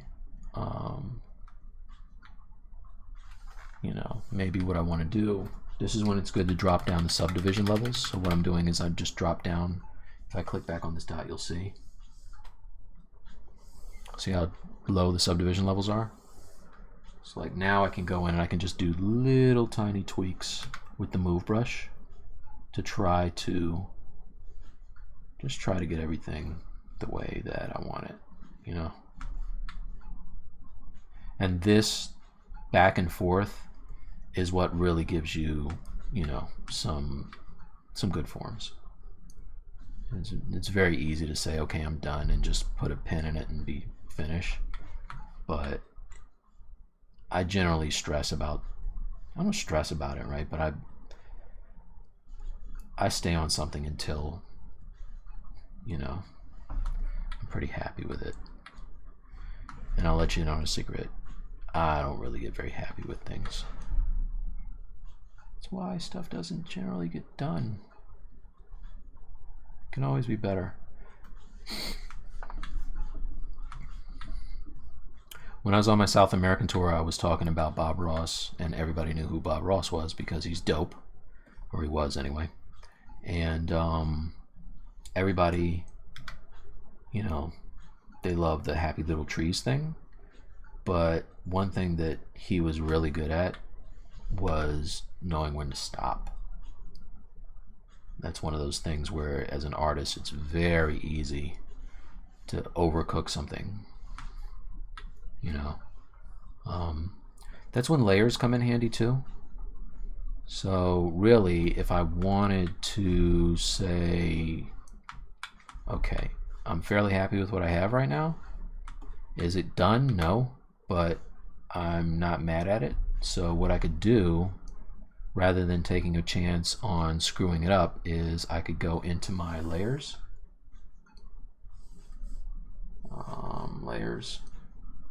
and okay, so now you can't see the layer, right? It's not on. The reason for that is because I have the mesh hidden, and I dropped the subdivision level. So if I jump back up to the subdivision, the top, and I show the entire mesh, now you can see it's still recording. So never stop recording, but when you isolate a part of the mesh, you just can't mess with the layer. So let's say I like this now. What I can do is I can just click on the layer and it stops it, right? So if I turn off the eyeball, you can see how that's moving. And if I turn the light back on, okay, and I go to my, did it bake that color? Subtool. No, it didn't bake it. All right, cool. So it looks like something weird happened up here on his neck, but I'm going to show you something that is okay. All right, so let's say this is better, right? Let's say I like it. If I go to my layer and I turn off the eyeball, you see how it, you know, you can see the things that I've done. And if I turn around to the back and I take my light and kind of put it up where it should be, and I go to my layers and I turn it on and off, you can see what I've done. right? So maybe I like that. If I do, what I can do is I can just make a new layer. Okay, and it starts recording. And before I do that though, so let's undo that layer, okay? And we'll say that I want to fix what happened to his neck up here. What I could do is I can click on the little thing to record again, right? And go to my, turn off the color. And it looks like just a brush stroke went down here, which obviously that's not done, but let's say I don't like that. What I can do now is I can go to my brush and go to my Morphe Brush, just hit the M. So I hit, initially I hit the comma key to bring up my, not comma, sorry. I hit the B key to bring up my brushes, and then I hit M to bring up all the brushes that start with M, and I click on the Morphe Brush. So now if I just draw on that, unless this was done yesterday, which maybe it was, let's see. Okay, yeah, so I must have did that yesterday, right? Because if I go over here and I use the Morphe Brush, it takes it back to the original state. I can erase away things. This is very good too if you're doing things like texturing on a suit, right? So let's say I do something where I have, let's do this. Let's say I'm gonna make a new layer so I can show you this. Layers. I'll stop this one. Stop this one. Okay. I will make a new one. Turn off the color. Okay. So let's say I am doing some of the detailing of the suit. And I do that by, I don't know, let's say I use a slash brush. Turn on my lazy mouse, lazy radius, and I go in and just start drawing in some of these things, right? Let's say I do this. All right, let's say I do this. Because I want it to be even, I want it to be straight, and it's easier just to draw the line all the way through. Okay? So let's say I have this, and this is going to be some of the detailing from his suit, right? What I can do now is I can go to my, I already stored a morph target before I mess with his back. Oh, but you know what? I stored that morph target and I didn't make a new one. So what's going to happen is if I try to use that morph brush, it's going to get rid of all the muscle that I have there too. So let me undo this.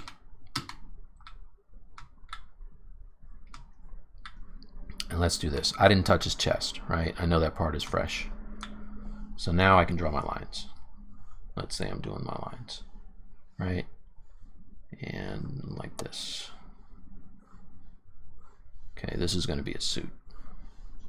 What I can do now is I can go and grab my morph brush again. Brush, morph. Okay. Turn down the radius of it.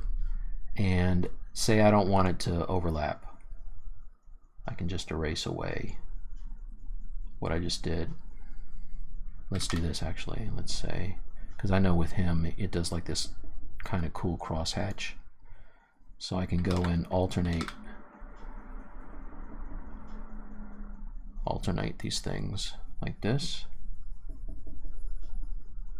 No, I think it would be here. This is another good thing. That was the thing. When I was painting this suit initially before I saw Civil War, and I just had the little thing that Marvel sends you with your name printed over it a billion times so you don't share it on the internet. I didn't understand the suit. Like, it was confusing. It was really confusing. So this is where I would go in and figure it out. And if I got it wrong, I can be like, oh crap, that's not the way it's supposed to go, and I can just fix it. Right? So I'm still confused. It's whatever. I mean, it's something like this. But you see how this can be useful, right? Something like that. And then you end up with your pattern, whatever it is. I have to look at the damn thing. It's really confusing. Cool suit, though. So that's when the Morphe brush comes in handy. And then the other thing too with layers is, I like that, but guess what? It's really deep. It would never be that deep on him. So what I can do at this point is I can go over to my layers and I can stop recording. Did my music stop?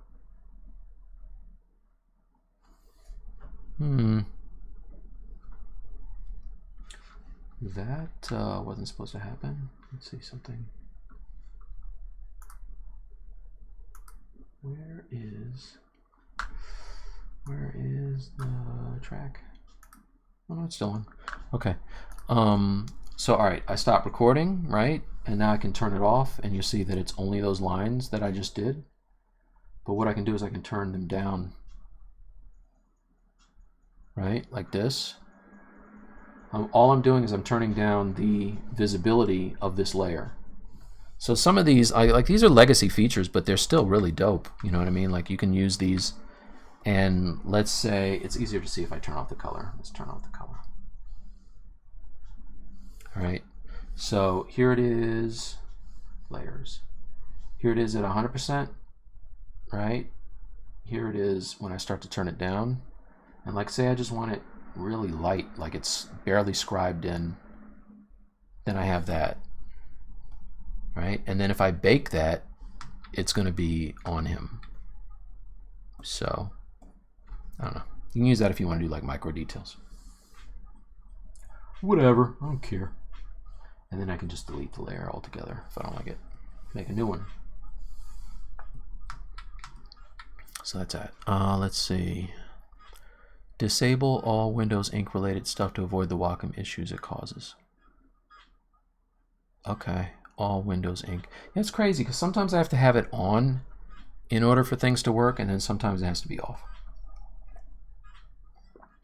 But I will do that. I'll try that.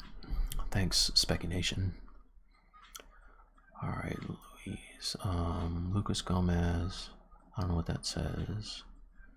Do you like modify brushes before you start sculpting, or just use the default? Alpha, the clay tube, or is it Dynamesh? No, it's not Dynamesh. Yeah, clay tubes has a, or wait, clay tubes or clay buildup? Because that's what I'm using, clay buildup. And let's see. Yeah, so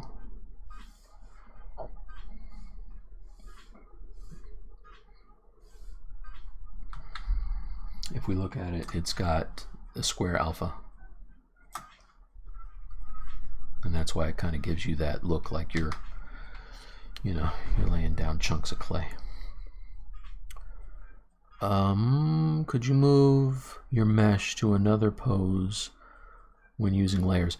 You can. In fact, there are base meshes that have, like, say, the arms out to the side, and then if you click on the layer, it has the arms down.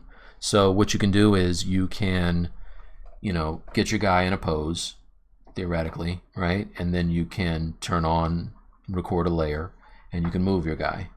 And then you would have that layer on its own thing, like, say, lifting right arm or whatever, or left. This is my left arm.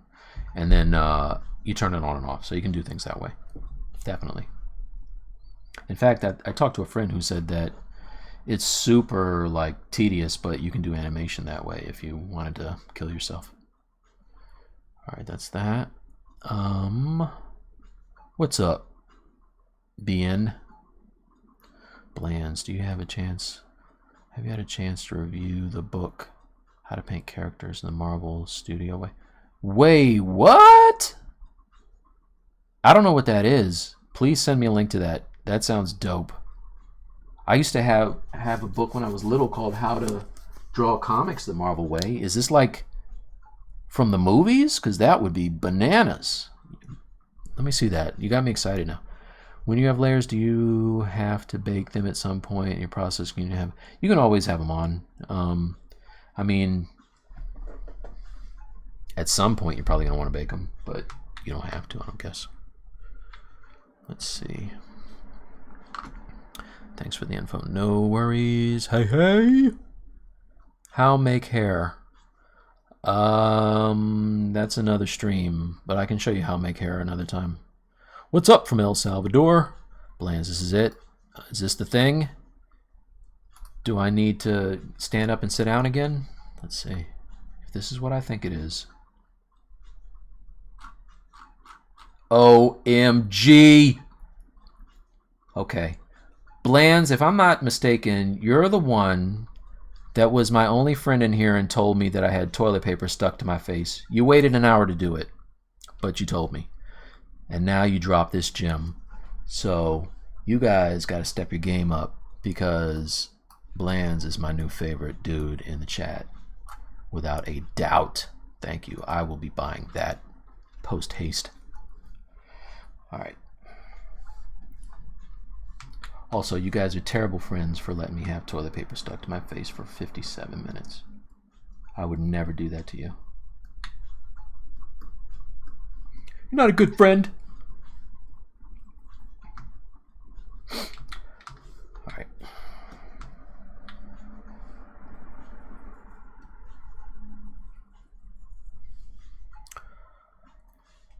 All right. Intentional. Whatever, man. Who does that? What kind of maniac puts toilet paper on their face intentionally and then does a 3-hour stream? I want to meet that guy. Or lady.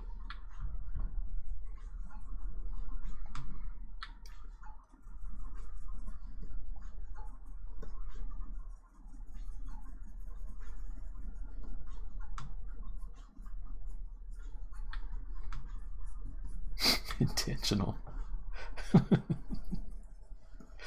Nice.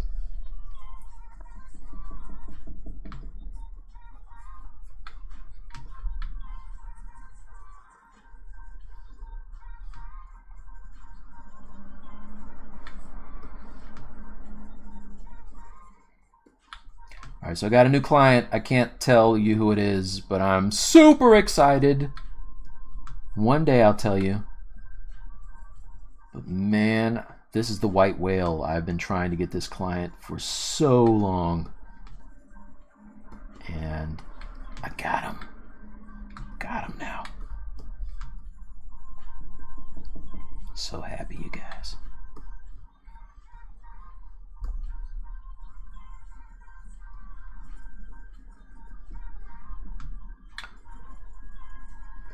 All right, this goes down. Yeah.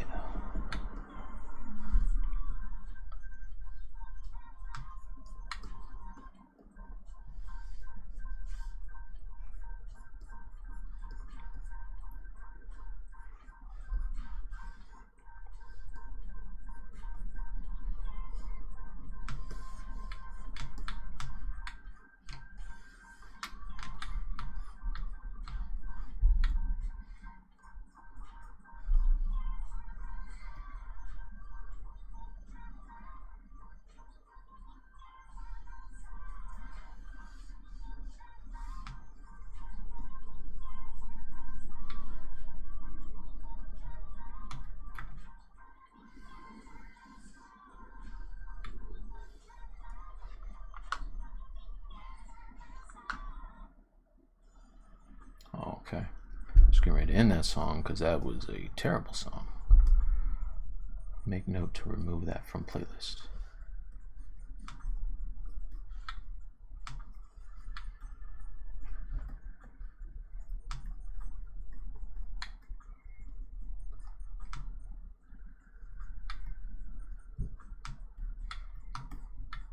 You guys watching Watchmen? Anybody have any comments about Watchmen? You digging it? Oh, now see, this is exactly what I was talking about. So this is weird. I have the tendons from the wrist centered here, and I have the tendons from the, I guess, the inside of the elbow, whatever the hell you call this part, here. And there's no transition. The lines are like, everything is straight. So that's totally wrong. I gotta fix that. It would be twisted. Don't get it twisted.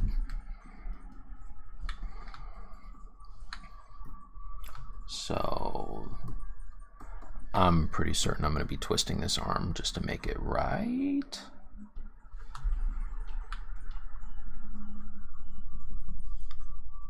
These are things I worry about.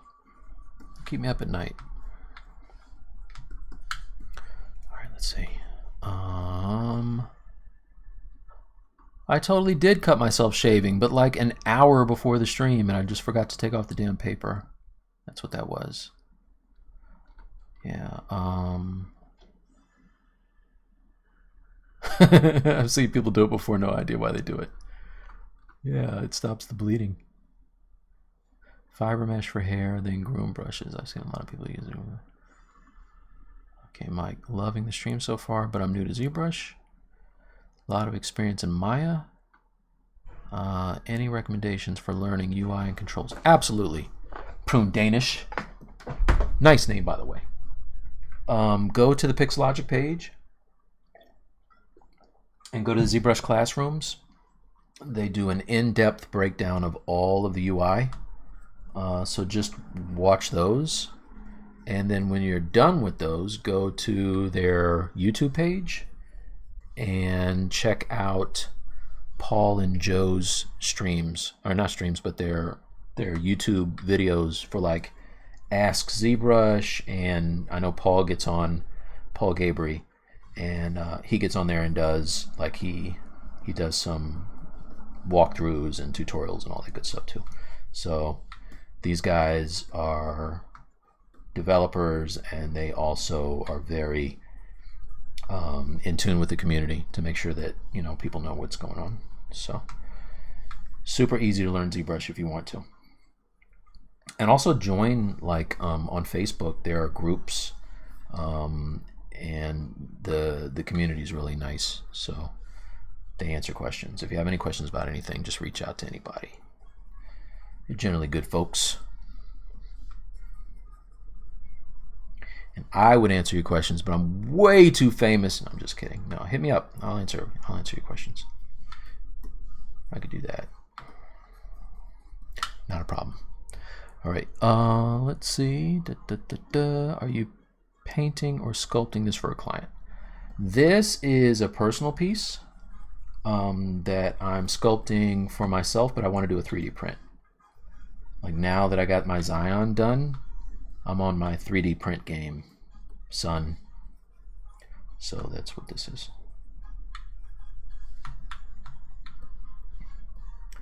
Get my print grind on, as they say on the streets. Mr. Vice President, we have a saying where I come from. Oh, Cory Booker.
Oh, thanks to any of you guys that join me on Instagram. I got my 10K, so that's really nice. I've been trying to get that for a minute. I've been like 9,000 whatever forever.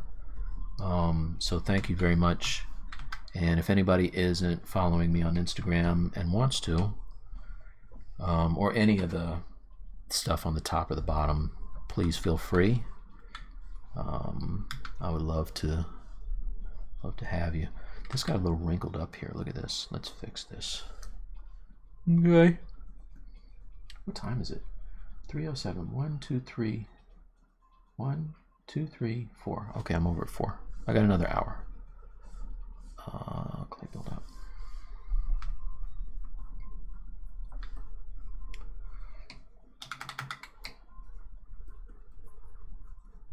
It's another reason why it's good to have low versions of the Geo. If you have to fix parts that get twisted, don't get it twisted. Don't get it twisted, you guys.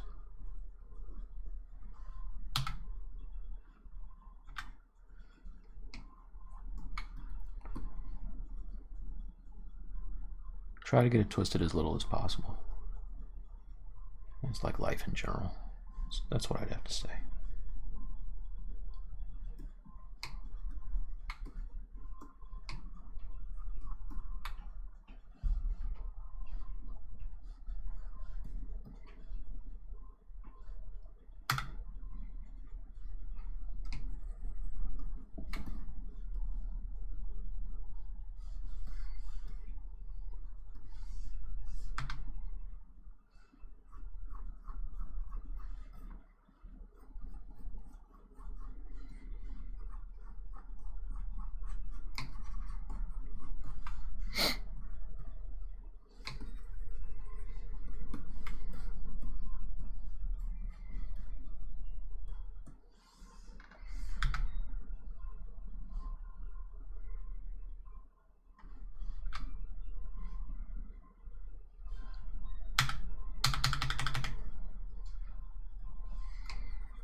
So you guys might be saying to yourself, hey Mike, I've never seen you wear a hat before, because I hate hats. They always like really hurt my forehead.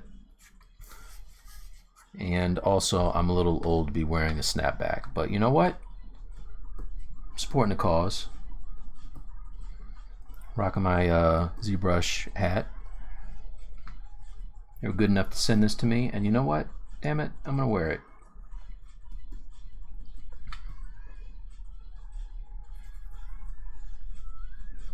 If Spike Lee can do it, so can I.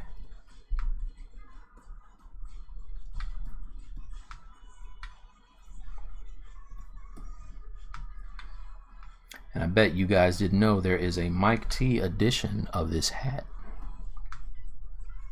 Ask Kyle. Got a black on black version. That was all me, baby. Very limited run.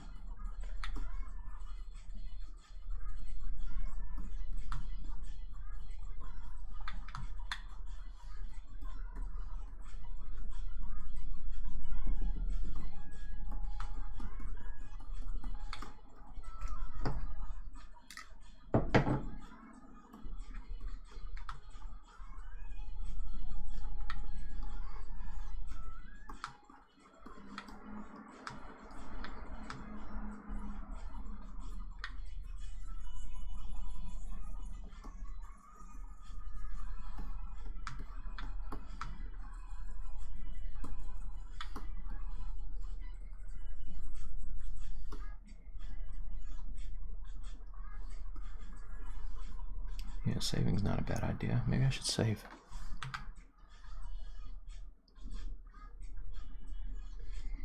So again, every once in a while I just stop to look at the other arm and make sure that they're similar. It's very easy when you're working out of symmetry to have one big giant arm and one little tiny baby arm.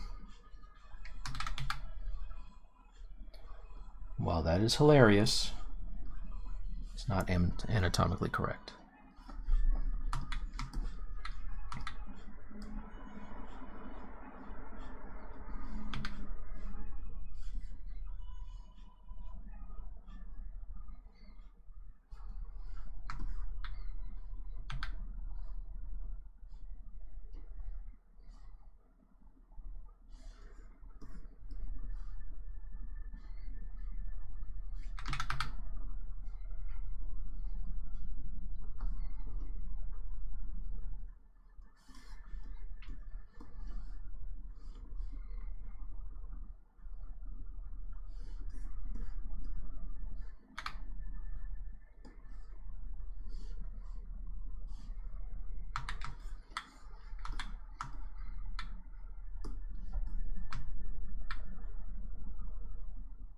What's cooking in the chats? Let's see. Save.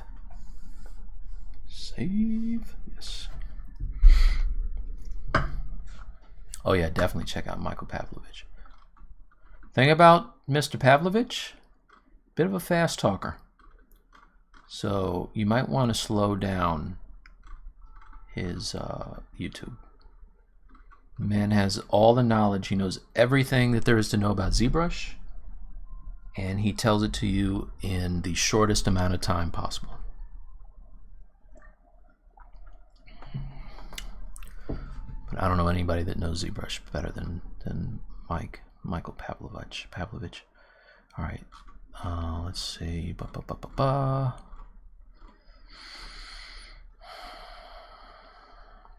Texture for the cloth. Yeah, totally. So if I go to Photoshop and I open, let's say I open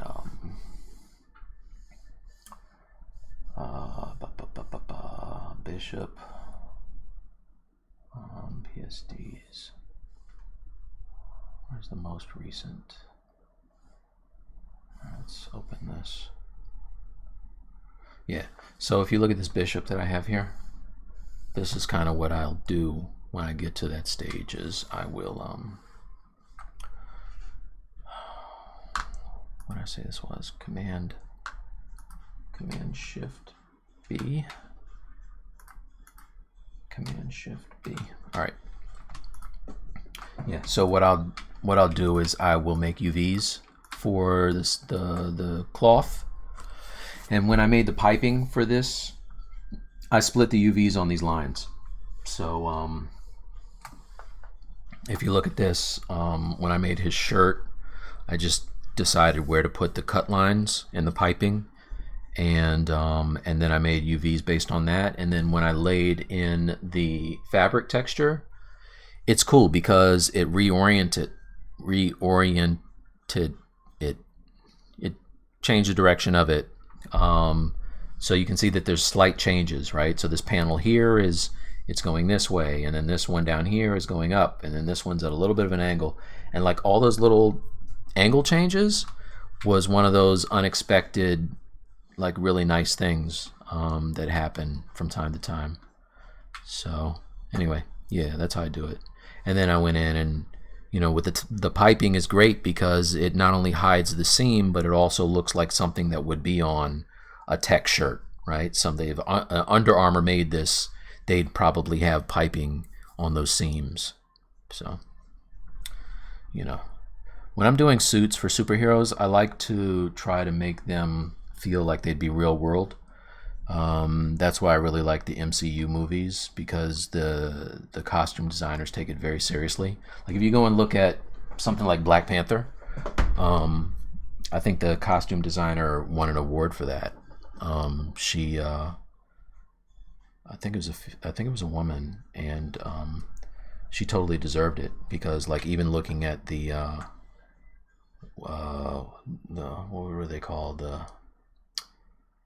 the women that protected him, Delima something, whatever they're called, their suits were dope. All right, so anyway, that's that. All right, question answered. Good night, everybody. Saw Watchmen yesterday. Yeah, no, I'm interested to see what's going on. I saw the first episode. I haven't seen the second one yet. Also, prune. Okay, good. More info from Attentive Slug. Wait, what? No, I mean your new client you mentioned. What you talking about? What you talking about, Slug? Michael Pavlovich. Oh, okay. Mario saw me talking in Guadalajara. Thanks, man. Thank you. How do you grow your selection again? Yeah, so I set it up for my UI. So if I step down, over here I have grow and shrink. These are somewhere. I forget where all this stuff is, so that's why I link it up to my UI. But if I grow it, I can grow and shrink just like that. It's really nice, fast way to, especially when I'm doing fingers, it's a great way to isolate areas. I can grab like the first knuckle and then just grow it out. So like if I come down here and I say I want to work on this thumb, let's say, oops, let's say I have just the thumb. It helps to have a clean edge loop. So I'm missing this little part right here, so let's get that, right? So now what'll happen is it's going to grow it properly. So if I want to make the fingers, I can make a polygroup for this, right? And I just hit Command W or Control W, and that gave me a polygroup. And then I can grow it out to the second joint, right? Usually like three of these loops for me. And then I can, oops. And then I can make a polygroup for that. And then I can grow it again. And I'm just hiding and grouping like that. So now I can do his thumb. I can sculpt his thumb without having to worry about you know, the rest of the fingers. So it's pretty sweet.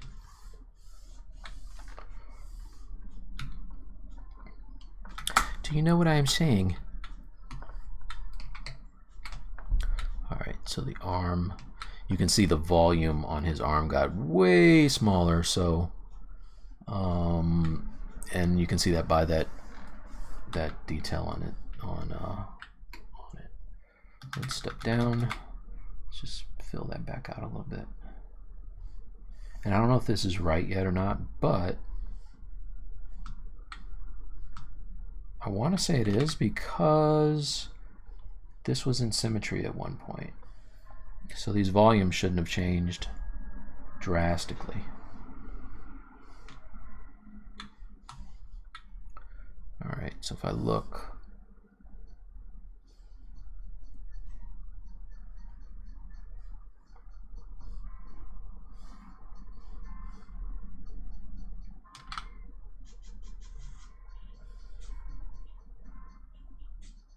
yeah, so now what I can do is I can grab the stuff that's silver, and this is just dynamically subdivided. So if I turn off dynamic, you see it's very low, like super low.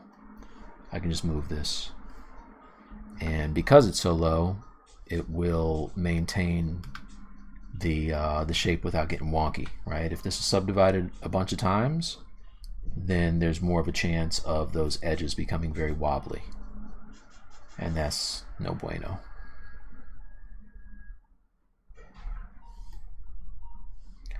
So at that point, what I could do, same thing for this neck piece. Like, so now remember my sketch?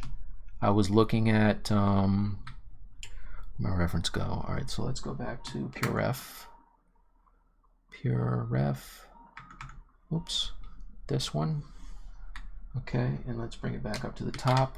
I just hit Command Shift A, and now if we look at the mood board here, and we go to this one, in the film it does the thing where it comes down and then it comes out and then it comes down, right, like that.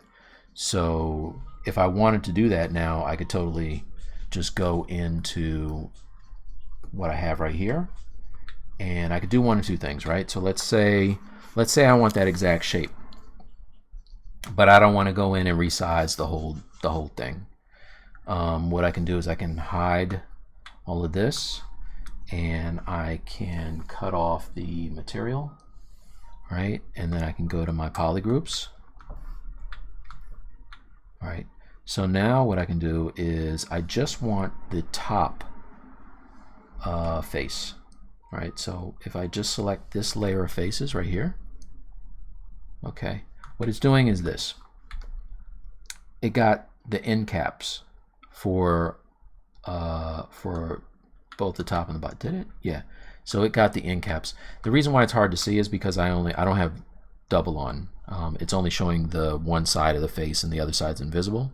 So if I turn on double, you can see there that there are the top and the bottom, right? If you're new to 3D. I know most of you people aren't new to 3D, but you know, whatever. Let's just pretend you don't know anything for the people who don't know anything. So now what I can do is I can go to auto groups. So this is another thing that I use a lot, so I have it kind of linked to my UI, and I would just hit auto groups here, and now it just, instead of it all being the same polygroup, it makes them separate polygroups. So the only one that I want is the light blue, right? Everything else can go for the neck piece anyway. So I just hid the light blue, okay, and I want to protect everything except for this piece, right, which is the rest of it. Did it? Okay, let's see if it'll let me. Did it do it? Yeah, okay. So all I want is that top piece of the geo, and the rest of it now is isolated and hidden. So what I can do now is I can go delete hidden. Okay, so it deleted that part. Now what I want to do is I want to make this piece its own, I want to make it on its own layer, on its own, I'm sorry, subtool. So what I've done is I hid everything else, and now I'm gonna say split hidden. Okay, so now they're on their own thing. This is by itself, right? And if I was to turn on dynamic, it just looks like a ribbon, which is okay.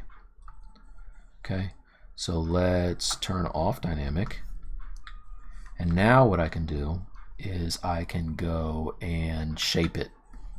So if I turn on this, I can start to get it into I can get it into the shape that I want. So let's say, probably best to move the head too, so I can see what I'm doing. Let's move the head, let's get rid of the eyes, and let's start to get this into position. This is how I make all of my piping for everything. So if we go back and we look at something like Trapjaw,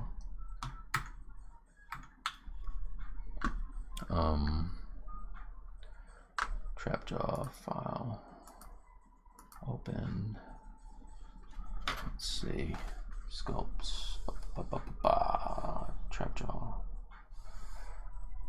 the Photoshop. All right, so if I open up Trapjaw, that's how I did the detailing on the pants, but I think I have a better example of it. Let's see.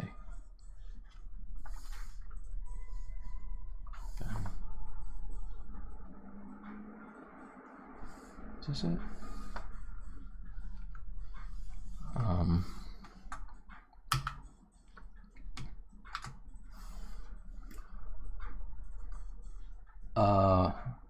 I make everything with that way. So the belt, oh geez, maybe not so big. Yeah, so like the belt is all done that way. The this is not a great example. Hold on one second. I'm gonna get it, you guys. I'm gonna get it. Pants, I think. Yeah, so you can kind of see here. So I made this pattern by basically doing it that way, right? Which is what I'm showing you right now. You know what I'm saying?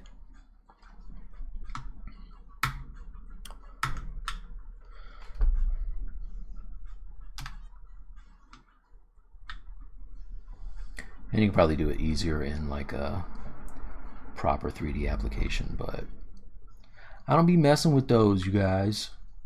I have Maya, but it's just faster for me if I do it in ZBrush. It's my workflow. Alright, so then at this point what I could do is, let's say I want to do the kick out for this thing. What I would do is I would select like just this row and pull it out like that, and then kind of get it where I want it, and then do the same thing on the other side, which would be, I believe, this one. And I'm just selecting it and then inverting the selection, the mask rather.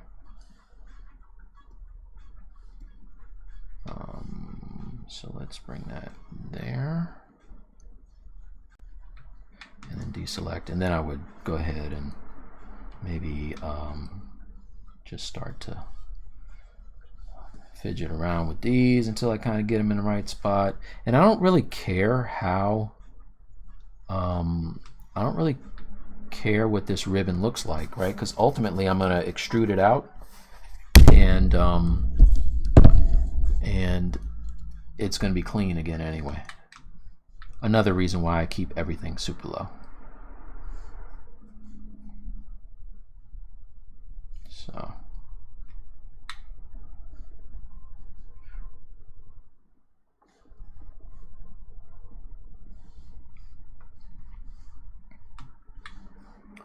all right, so this is like quick and dirty, but let's say that the other thing that's kind of cool about doing it this way is I can match it to the geo that I want it to follow, which is his body. And then when I have something that's pretty good, what I can do is I can go into the Z modeler tools and I can give it some thickness.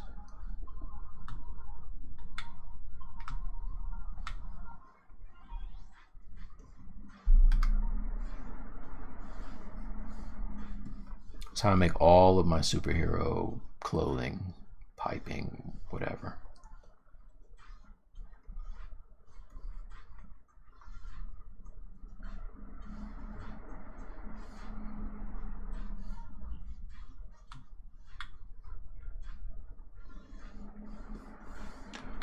$3:31. All right, I got a half an hour left. If anybody has any questions about anything I'm doing, hit me up.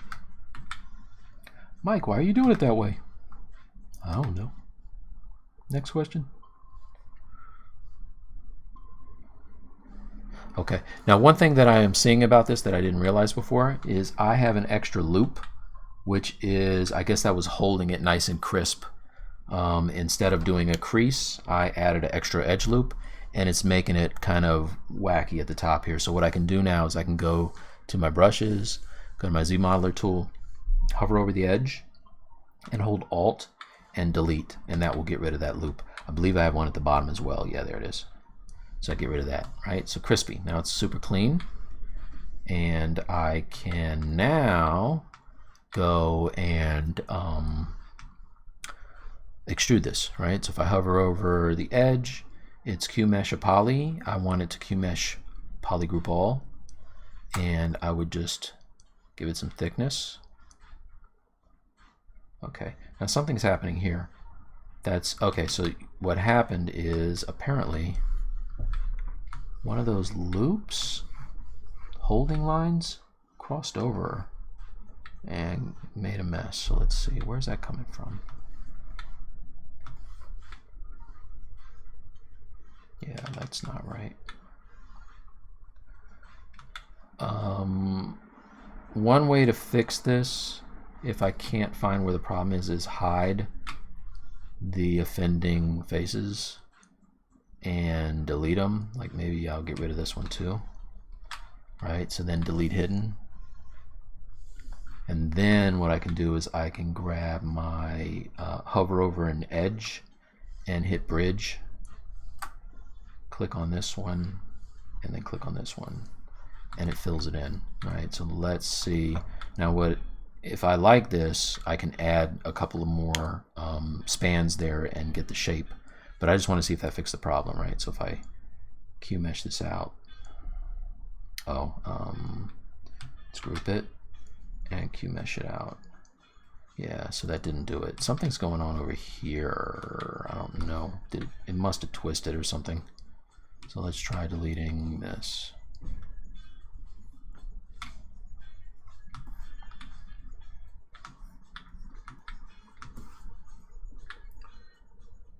Is there a loop there? Hold on a sec. Maybe it's a crease. All right, so let's delete this one, and now bridge. Oops. Bridge this to this here, like that. Okay, now let's see if it works. Okay, now it works. All right, so it was something in that corner was whack, and that caused it to do that. So now what I can do is I can reposition it, right? So if I mask that part, bring it up, I can start to get that shape again that I had before, kind of like the arrow point. And then over here where it is just a big long straight, I can go in and add, if I go back, hover over an edge and go back to insert, I can add a couple of loops. Let's see, here and here, like that, right? And then I can unhide this guy, and I can kind of get that shape back that I had before.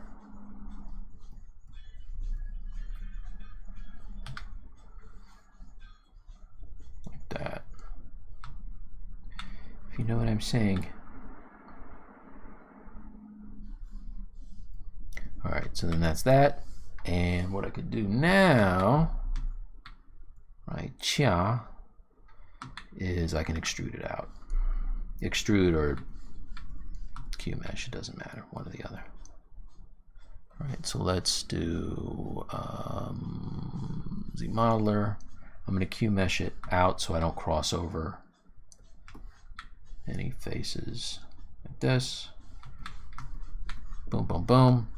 And now because I don't have any holding lines or any creasing, what should happen is this thing is going to get super soft, right? It's not going to have any crispy edges. It's going to get very, like, just rounded. So if let's just save, because I haven't saved in forever. Save. You know. Get some water. All right. Oh man, I haven't talked in a long time. No, I haven't read this in a long time. All right, so Guadalajara did that. Should quit college and start being a freelance artist. I'm mostly self-taught. Do I think you should do that? I'm not going to say that because I don't want your parents coming after me. Yeah, I'm not telling you to quit college, dude. Come on, brother.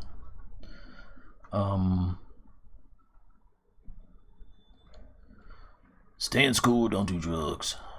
All right, message you through website. Hope that's okay. Absolutely, that's fine. Don't know how I went 30 some odd years without trying a fitted cap. They ever feel better on your head compared to snapbacks? Yeah, I know, right? I'm at that age now where I could get away with the Samuel Jackson, like one of those Kangos, flip it backwards. I can get away with that if I want to. But I have all my hair, so there's no need to wear a hat. Like usually when dudes wear caps like this and they're my age, they're trying to hide something. No offense. All right, how do you rotate UV texture so it goes in the right direction? Oh man, there's a really good tutorial for that. Krauskull. Paul did it. Either Paul or Joe, but I remember seeing that. There's a super good tutorial. Go on YouTube and type in rotating UVs in ZBrush. There is a way to do it. Right, the Dora Milaje. Thank you so much. Of course Bobby knows. Of course Bobby knows that. Sorry, little Shaolin. I mean to blow up your spot, dude. Painting or sculpt? Painting or sculpt what? What you talking about? Slug? Control S to shrink. Control X. Okay, good. Thank you. There you go. There's a key command. Will you ever give a Photoshop rendering tutorial? Photoshop rendering? What you talking about, Willis? You mean making a bunch of BPR renders and then putting them together in Photoshop? If so, probably not, because I'm not good at that. I normally go to Keyshot and I do my renders there. Yes. Yeah. I normally do stuff in Keyshot. So let's see. I think I have an example of a decent Keyshot render. Let's see. Open.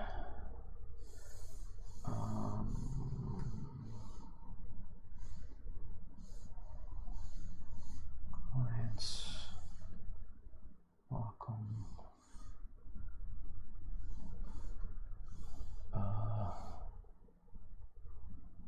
No, not that.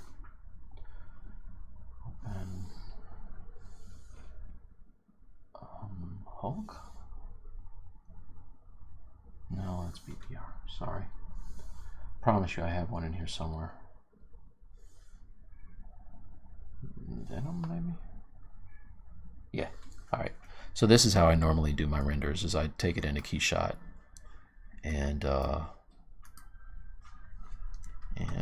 do it this way. So, and usually with like an AO material.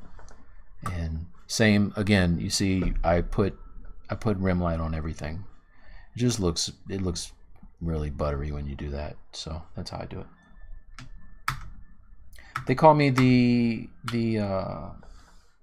rim light guy, because that's all I do is rim light 24/7.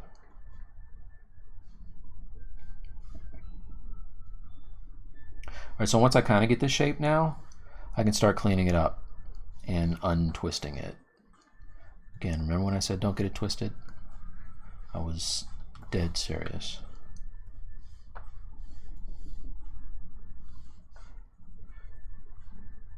Alright, so the other thing about this that's kind of cool is in one of these it gets thicker in the front and it gets thinner in the back, so I can totally do that now if I wanted to.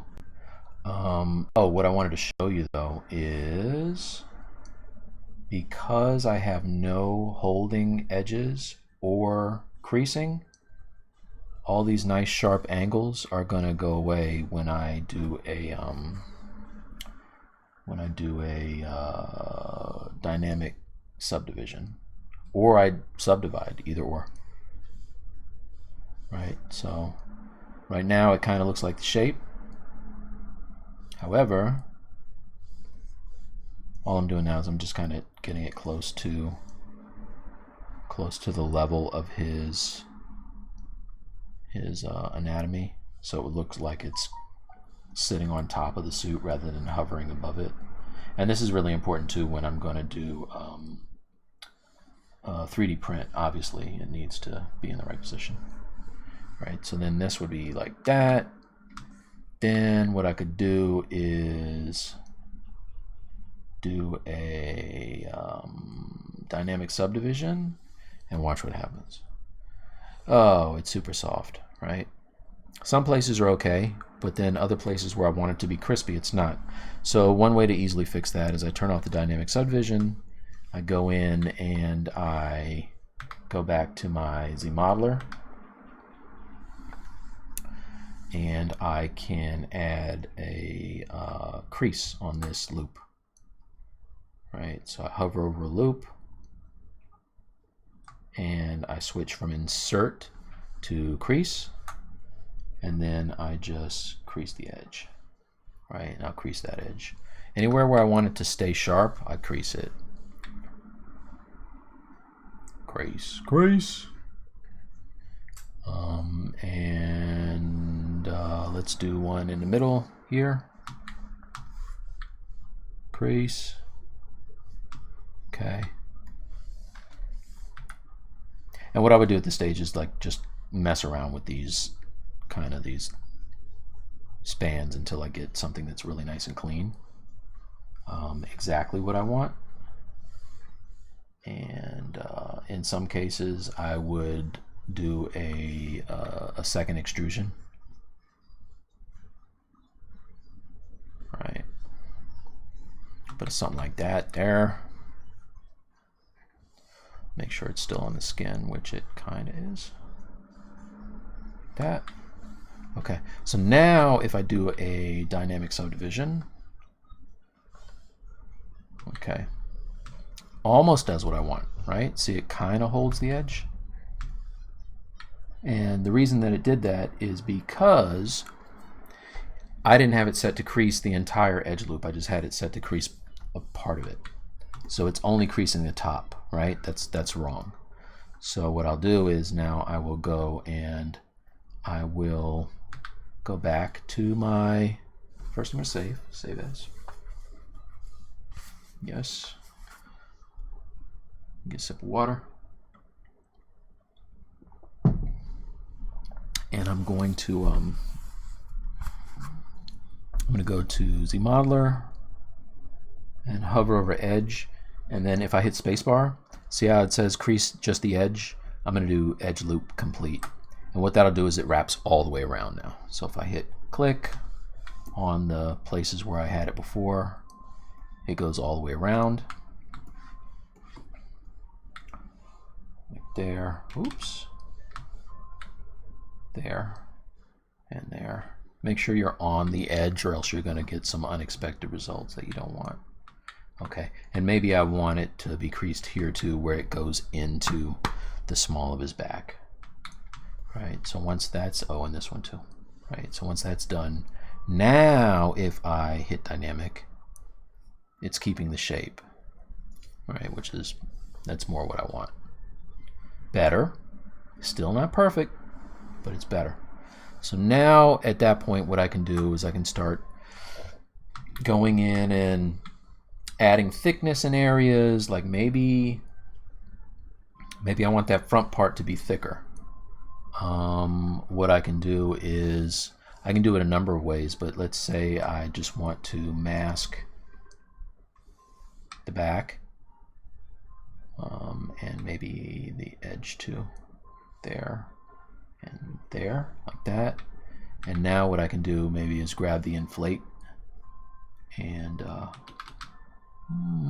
do I have Alt selected? See, add. It's not supposed to shrink it, it's supposed to inflate it. Inflate.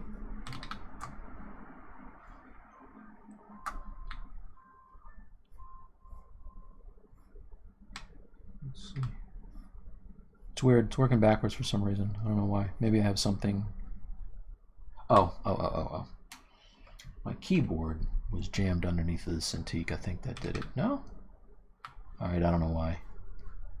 If you hold Alt, it deflates, and if you leave it alone, it inflates. That's how it's supposed to work. Mine's working the opposite for some reason. Alright, so then I can, oops, so then I can inflate this part, right? And I'm just tapping it because I want to get something that's kind of uniform, like this. So if I decide one part is too thick, I can just hover over it and do the inverse, right, until I get something I like. And then it starts to look a little better, right? Now let's say I want this to be hard surface. I don't want it, how am I doing on time? I got another 10 minutes. All right. So let's say I want this to be hard surface. I don't want it to be so rounded. Let me inflate some of this back too, because for whatever reason it's just feeling skinny overall. You know what that is? That's probably just dipping into the, yeah, that's just dipping into the model. Oops. Click on this. So pull that out some. Pull that out some. All right, bring this down. All right, so let's say I want this to look more like the reference image here, right? What I could do at this point is I can add some more creasing. Right, I just want to make sure that it's in place.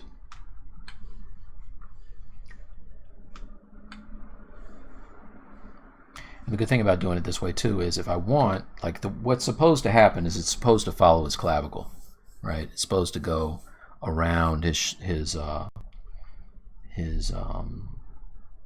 clavicle. So what I can do now is I can move this. I can turn off dynamic, and I can move this down into position. Okay.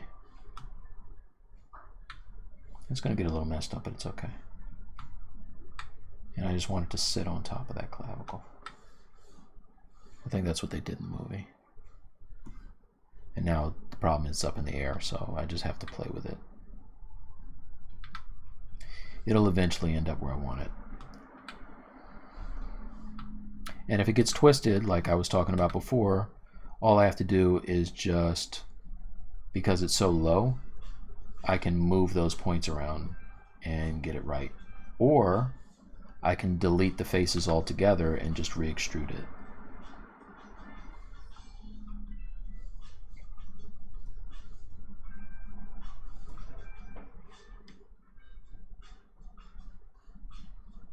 So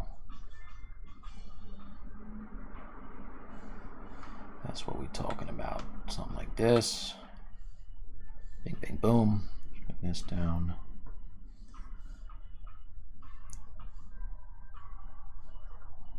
The clothes from this movie are so, like, they're just really nicely done. It's like some really elegant lines. It looks almost like looking at a sports car, you know what I mean? Some of these angles.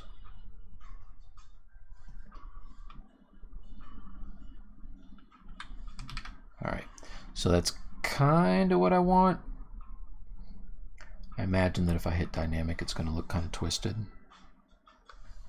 It's not terrible, but so this is just kind of what I would do, right? This is the way that I do what I do. Is it's a whole lot of moving,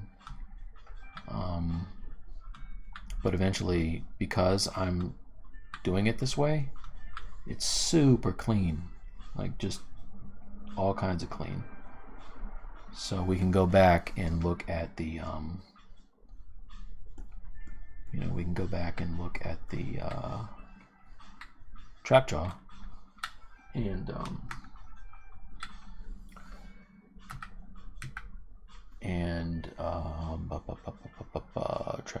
jaw somewhere.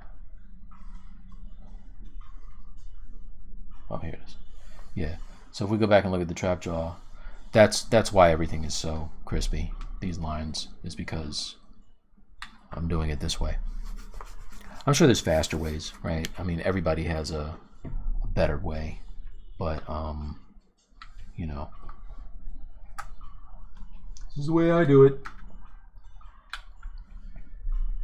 Oh, so let me show you what I was talking about with the crease real quick. I think I can do that in 7 minutes.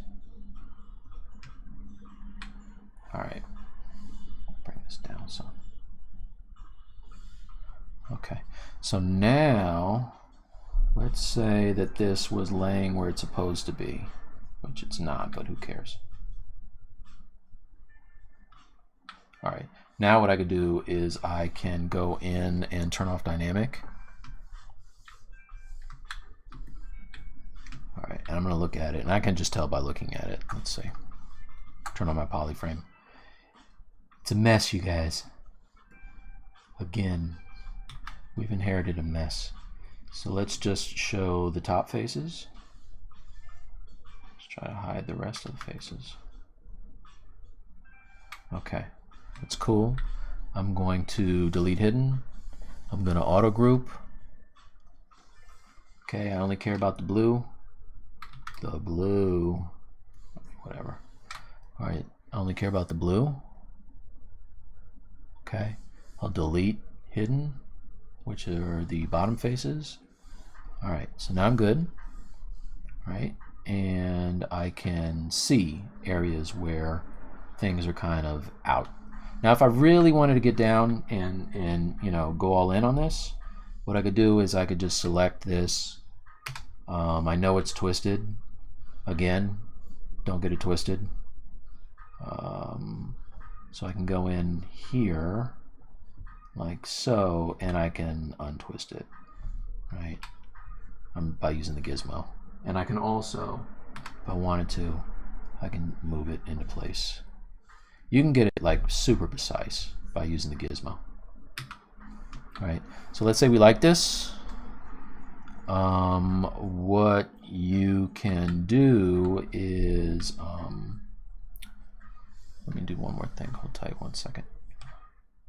Let's everybody just calm down. Everybody calm down. All right, what we can do now is I can just use the move tool a little bit and get it like right where I want it to be. Okay. And then once that's done, I can do another. Now I have double turned on, right? So if I turn off double, you can see that it's actually flipped. So what I want to do is I want to, this happens to me quite a bit, so I hotkeyed the UI, the flip to my interface. I just flip the normals, and I can now go back to my Z modeler, and I can hover over it, and I can QMesh it, pull it up like this, right? So let's say I like that. I'm going to give it some thickness so I know that it's going to penetrate the skin. Now what I can do is I can center the gizmo, try to rotate it as straight up and down as I can.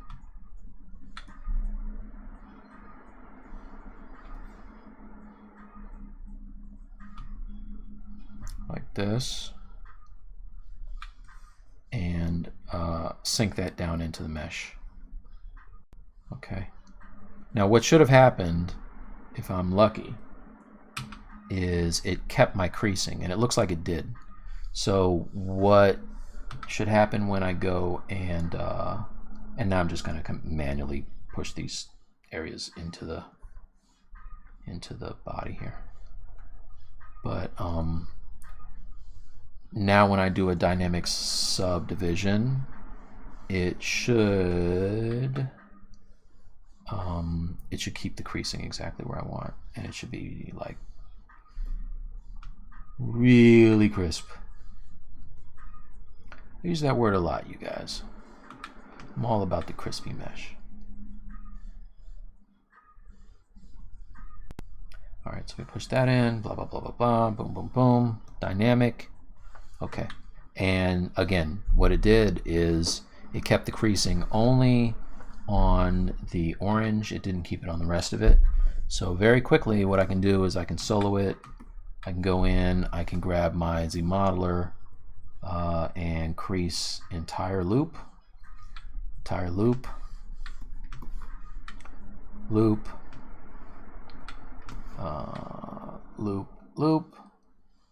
loop. All right, so that's that. Hit dynamic. Okay, now it looks like this weird shape again. Okay, so I don't want the weird shape. So what I'm going to do is I'm going to crease the bottom, the entire loop of the bottom. And for the top, I will, instead of creasing it, because I don't want it to be like super crisp, I'm going to go and do I'm going to insert an edge loop. Like that, right? And maybe I do one in the middle here. Like, let's do two. I'll do one here and I'll do one here. That should hold that edge a little better for me. So now if I hit dynamic, see how it's looking? Right? It's a little better. So now all I have to do is I just need to position it, and it should look really dope. And it's going to look really, really clean. Right? It's just getting it in position on the mesh. And I may have to add a couple more spans to follow the contour of his body, but that's not hard.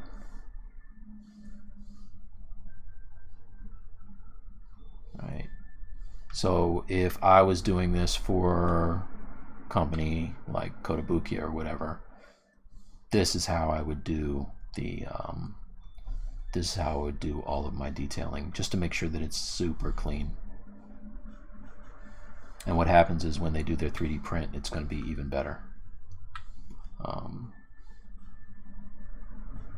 always do all my hard surface stuff right here in ZBrush. So if I turn off the poly group now, then you can see it's looking pretty cool, you know. And then at that point I would just grab like this thing here and I would position it where it's supposed to be, like so. Right, let's bring him back up to the highest subd level. Let's turn on all the other parts. I just want you to see this before I bounce. This. Let's turn on the base. Oh, that's what I forgot to do. I was supposed to do the base, remember? I didn't do dynamic subdivision level on that. Oops, no. Dynamic subdivision level on that. Like that. Okay. And turn on dynamic. Okay. So now what have we done today? We did his arms, his arm kinda. We kind of figured out what we want to do with the suit, so now I know what to do with that. And we did the neck piece. So not bad, right? Not bad for 3 hours. All right, that's my time, you guys. Ashley, I believe, is on later. She's always on after me. I opened for Ashley, let's put it that way. I'm the opening act. Ashley is the headliner. So come back and check her out, A Cubed. She's very dope. And I will see you in like 2 weeks, something like that. All right. And if I didn't answer any of your questions in here, just hit me up on any of my stuff. This will be on YouTube, so just hit me on YouTube with a comment. And if you feel like it, give me a follow. I'm Mike T Artworks. On YouTube, it's Mike T Artwork, no S. All right. But thanks, guys, and I will check you next time. All right. Peace.